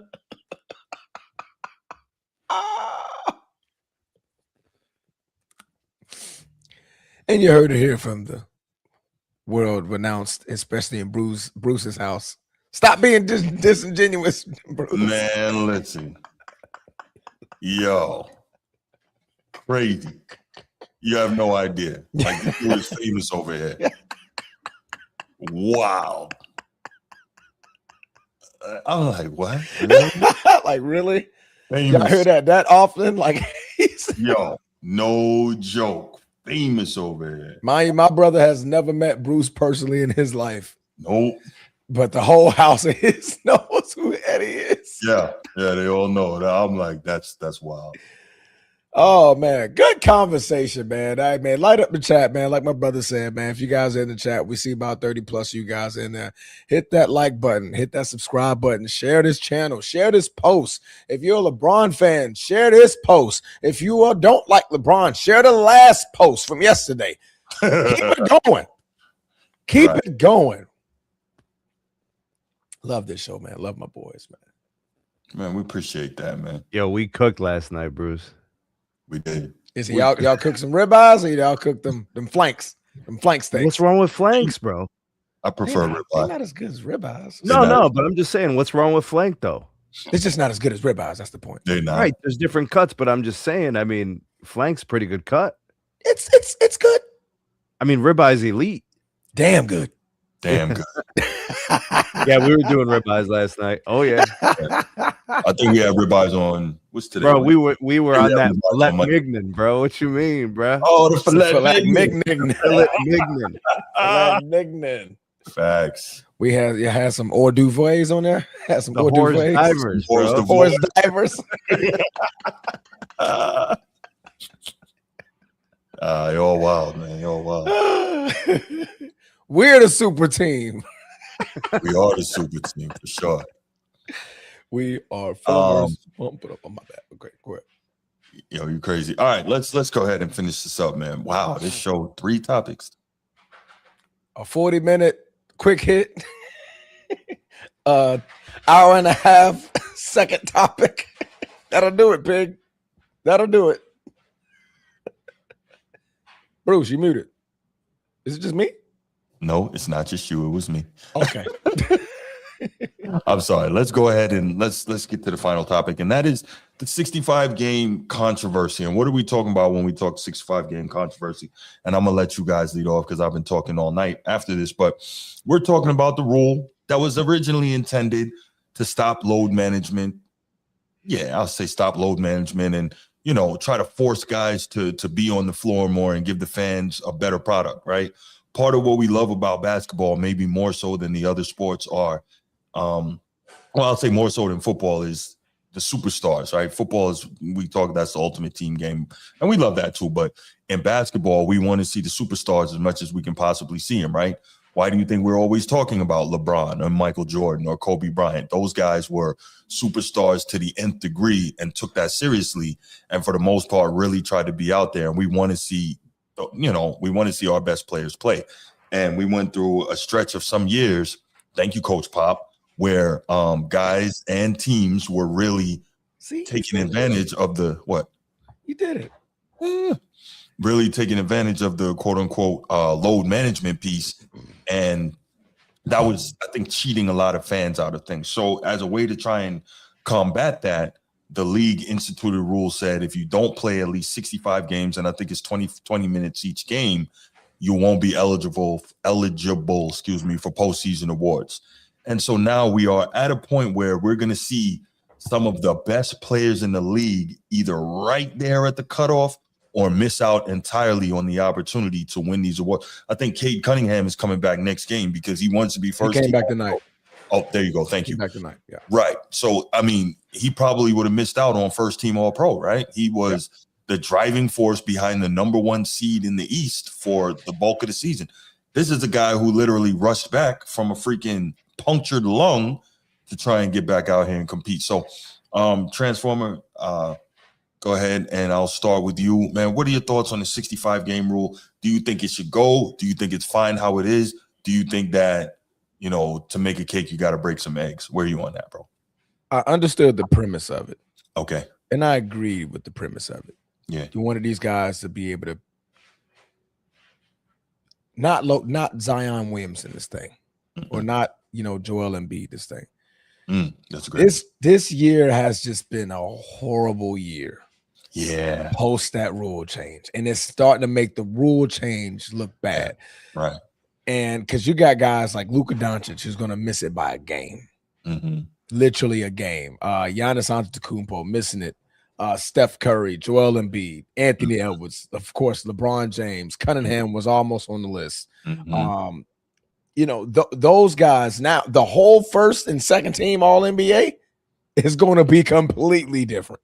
Isn't that crazy? Without those names on it. Yeah. Right. Guys that we're going to look back and like, damn, he made it, but like he really didn't make it. Right.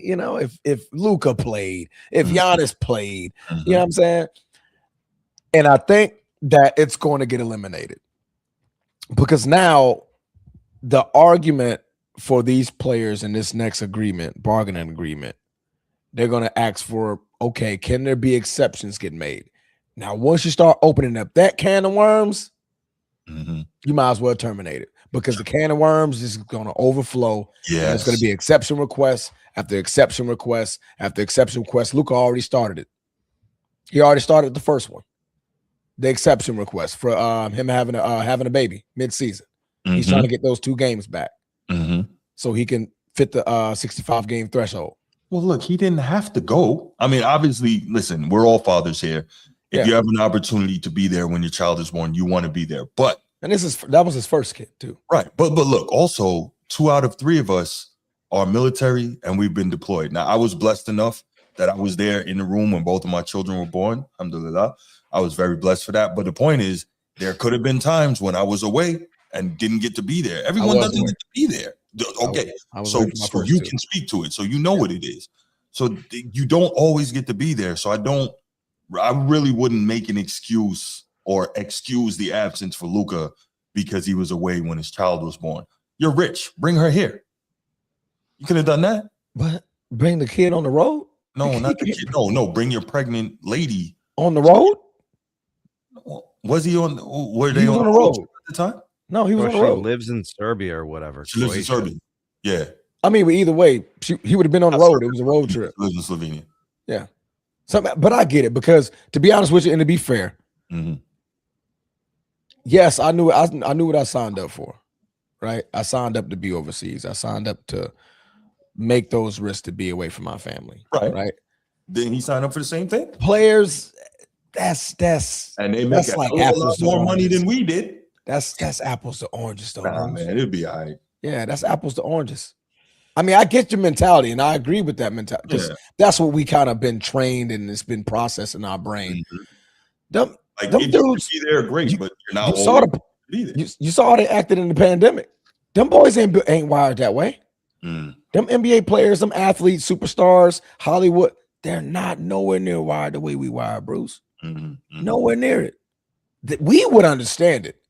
Them boys, absolutely not. I'm not missing my firstborn. I will stop dribbling the basketball today, and I will get on that plane. But a lot of players in the past in multiple sports have missed children being born. Like it happens. And I'm not saying you should have to. I'm not saying that. I'm say that's up to their for sure. Religion or whatever. Yeah, if you can be there, ideally be there. I get it. What I'm saying is you don't always get to be there. That's all I'm saying. Yeah. So if this was the playoffs, I wouldn't excuse that. If this was the playoffs, then he would channel that military mentality. Like, damn, I need to be here. But in the middle of the season, where we really like before Christmas, we didn't care. Like, they don't care about them games. They're like, bro, I got 82 games to play. Right. I can miss 2. Right. Cool. But again, I mean, that's my stance, man. I mean, there's going to be exception requests, and that's going to open up a can of worms that Adam Silver is not going to want to deal with, and he's going to terminate the 65 game rule. True. If not, he's going to revisit it and have something a different stance on it. Yeah, they're going to have to figure out something. Sneed, where are you on this, man? There's 82 games in an NBA season. The rule is 65. That's enough. That is enough games that you could be afforded to miss. If you have an injury, even if it's one that's going to cost you a couple of weeks, you could probably have 2 or 3 of those injuries in a regular season and still somehow find a way.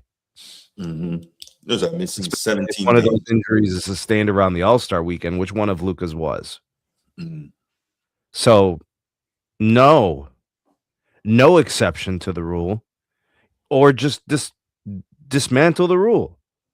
But no exemptions, no exceptions, no loopholes, no workarounds, no. Why have the rule? Dismantle the rule if you don't want the rule anymore. Admit that it was for Joel Embiid and move on with your life. That's as simple as it gets right there. Yeah. But I'm just saying what's going to happen. I 100% agree with you, Snead. But there's going to be so many exemption requests. You cannot allow it. He's going to be like, yeah, bump it. You cannot allow an exemption or an exception. The rule needs to just be destroyed and just move on with it. If you're going to have the rule, enforce it for every player the same way. Yeah. It's not difficult. Good fortune plays a part. Bad fortune plays a part. Welcome to the real world. What? You got people, they run a red light, they get a ticket. I see people run red lights all the time and don't get a ticket. Lucky them. Like Transformer. You running red lights, bro. It was yellow. It was yellow. Last time it was a hard yellow, bro. It was a hard yellow. It's not that complicated. The reason why people want exemptions and exceptions is because it impacts them. Yeah. But they're not lining up to fight for the next guy to get the exemption. So to hell with it. I like what Figure John. You got a point. The NBA is not the real world. It is entertainment. You got a point. Yeah. So not the real world. Understand. Then what is it? The fake world? Yeah. It's entertainment. What does that have to do with all NBA considerations and All-Star or whatever the requirements are for all these things? They made a rule. Yeah. So there are a few exceptions. So there's one called the season-ending injury exception. A player can still remain eligible if he played at least 62 games and then suffered a season-ending injury, as long as those games represented at least 85% of his team's regular season games before the injury. So there's that. There's also an extraordinary circumstances challenge, which the league can review on a case-by-case basis. Like COVID Reports around Luka Doncic specifically say he could petition under that path because he missed the game for the birth of his child. That's the big wrinkle. That's a gray area. They're going to find it. Yeah. These agents go to school. They take all these classes to find loopholes. Lawyers, they go through all this studying to find loopholes, gray areas, and words and terminologies. Adam is not going to deal with all that. He gonna just terminate it. Okay, so can I ask you all a question now? Right? Shoot. I understand the pace is different, and with the spread floors, guys got to cover a lot more space, and they say that's a big part of what leads to a lot of these injuries, right? Tendons and all this stuff. Can someone explain to me how back in the day the game was so much more physical? Like, you see some of these, like, guys getting taken out of the air, guys getting fouled, all this stuff, guys crashing down on the hardwood.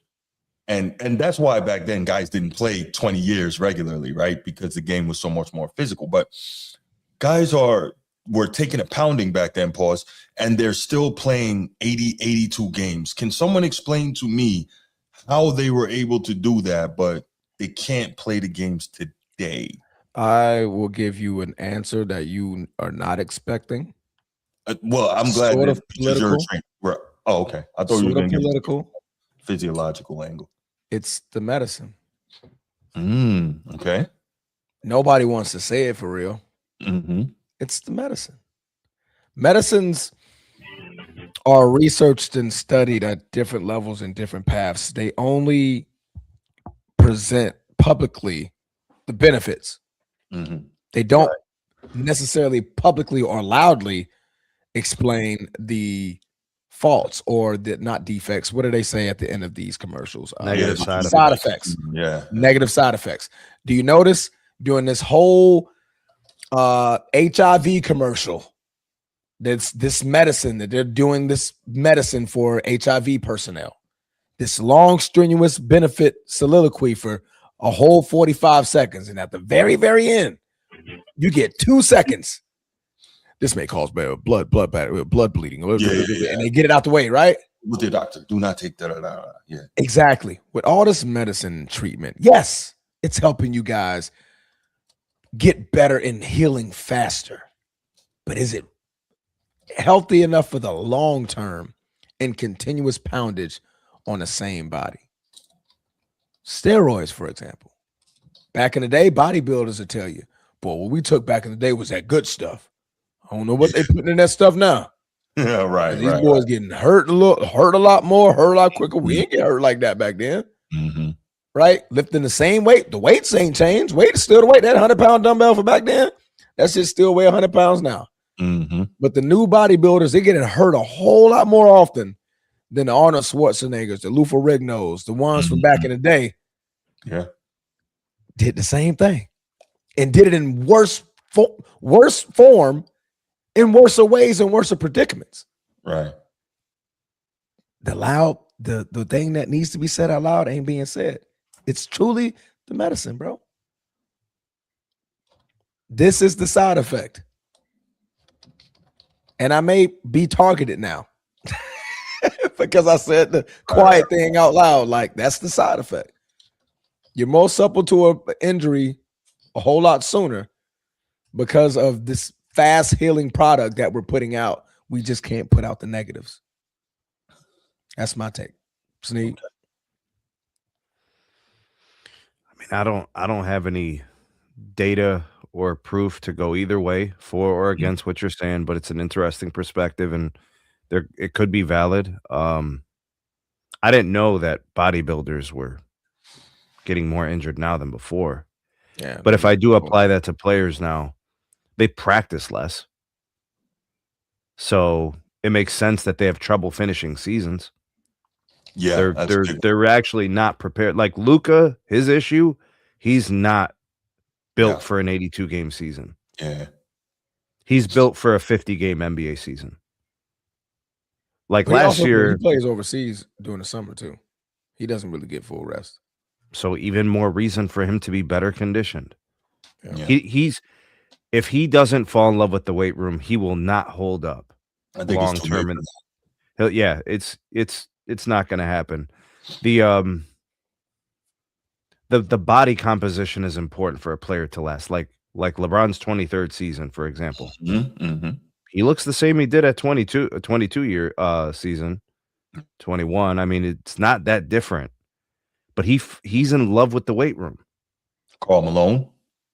They played a long time, and they played with a certain build. They played with a certain physique, and they were durable. Yeah. And if you think about it, part of their advantage was the fact that they were dishing the damage before they were taking it on. So, yeah. And I don't. They're also mentally prepared for it. These guys, not really mentally prepared for it. They anticipate taking 10 or 15 games of load management a year. It's like just, that part is crazy to me. All the money you're making. Yeah, they just build it in there. They're just like, yo, I'm going to be doing this and I'm going to do that. And I don't transform. I don't know precisely exactly everything, but I do know that these guys are very quick to shut it down. Mm-hmm. Nobody's really fighting to keep playing 82. Nobody's really, there's no resistance, right? They're just like, which is like kind of like a mentality thing. Yeah. And then there's the physical part of it too. So, and it's a couple of things. And you know what else I'll throw in there, Transformer? These guys are distracted. Oh, there's a whole lot. They have projects. They become businesses themselves. So they're Michael doing Parsons. other things. Yeah. Mm-hmm. Prime example. You know what though? 2 years in the league, podcast booming. Yeah. Horizon Vibes just made a great point when he says players back then played multiple sports, activating different muscle groups equals more conditioning and transforming. You can speak to this. Yeah. But they talk about how guys, in the age of specialization in your desired sport, you're playing all year round from the time let's say you're a basketball player, you make it to the league. Most of these guys start 6, 7, 8, and you're playing all year round. You're playing for your school. You're playing AAU, this, that, and the third, whatever pickup you play, and then maybe not even pickup anymore, but specialized skills trainers and all that. Your body and your muscle groups aren't getting an opportunity to rest while you do something else, right? Because back in the day, maybe you ran track in the spring, Transformer, you ran track, and then you played football in the fall, and you played basketball in the winter. So you are working all those different muscle groups, and maybe you won't be as dominant early in one particular sport, but your body's getting an opportunity to grow. Overall development. Right. Instead of wearing it out, I'm shooting jumper after jumper after jumper. So now the tendons in my wrists, by the time I'm 20, I'm a great shooter, but it's got way more wear on it than back in the day, right? Because maybe that makes sense. Right. Like Danny Ainge growing up. I think he's but that's not the situation, Bruce. Basketball, baseball. I think it's a role in these injuries, though. But that's not the situation. Luka drinks a lot of beer. Oh yeah. I got Luka, he eats junk. No doubt. Luka ain't doing extra cardio. Luka ain't climbing. Luka ain't cross training. Mm-hmm. Luka is a skinny fat guy. Yeah, I'm not saying that what I was saying is the only reason. I'm saying that it's all. But this is what I'm saying is that I hope Luka does not get exempted because it's not deserved. It's not warranted. It's not appropriate for this situation.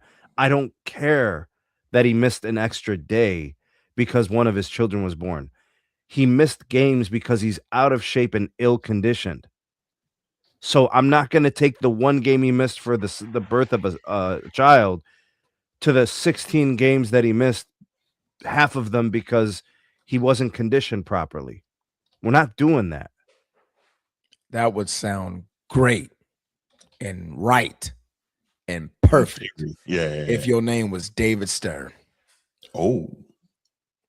Adam Silver cares about public perception. And nothing else.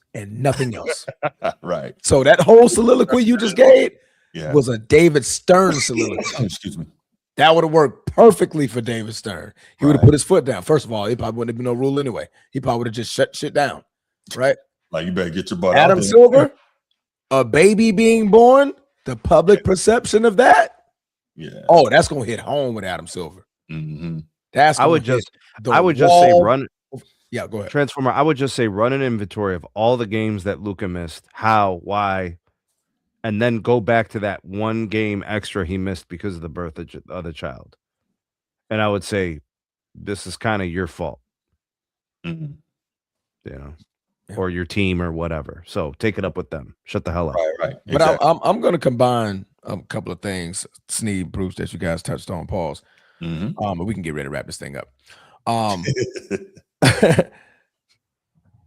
The combination of the distractions off the court, outside of the sport, the business, the building, the brand.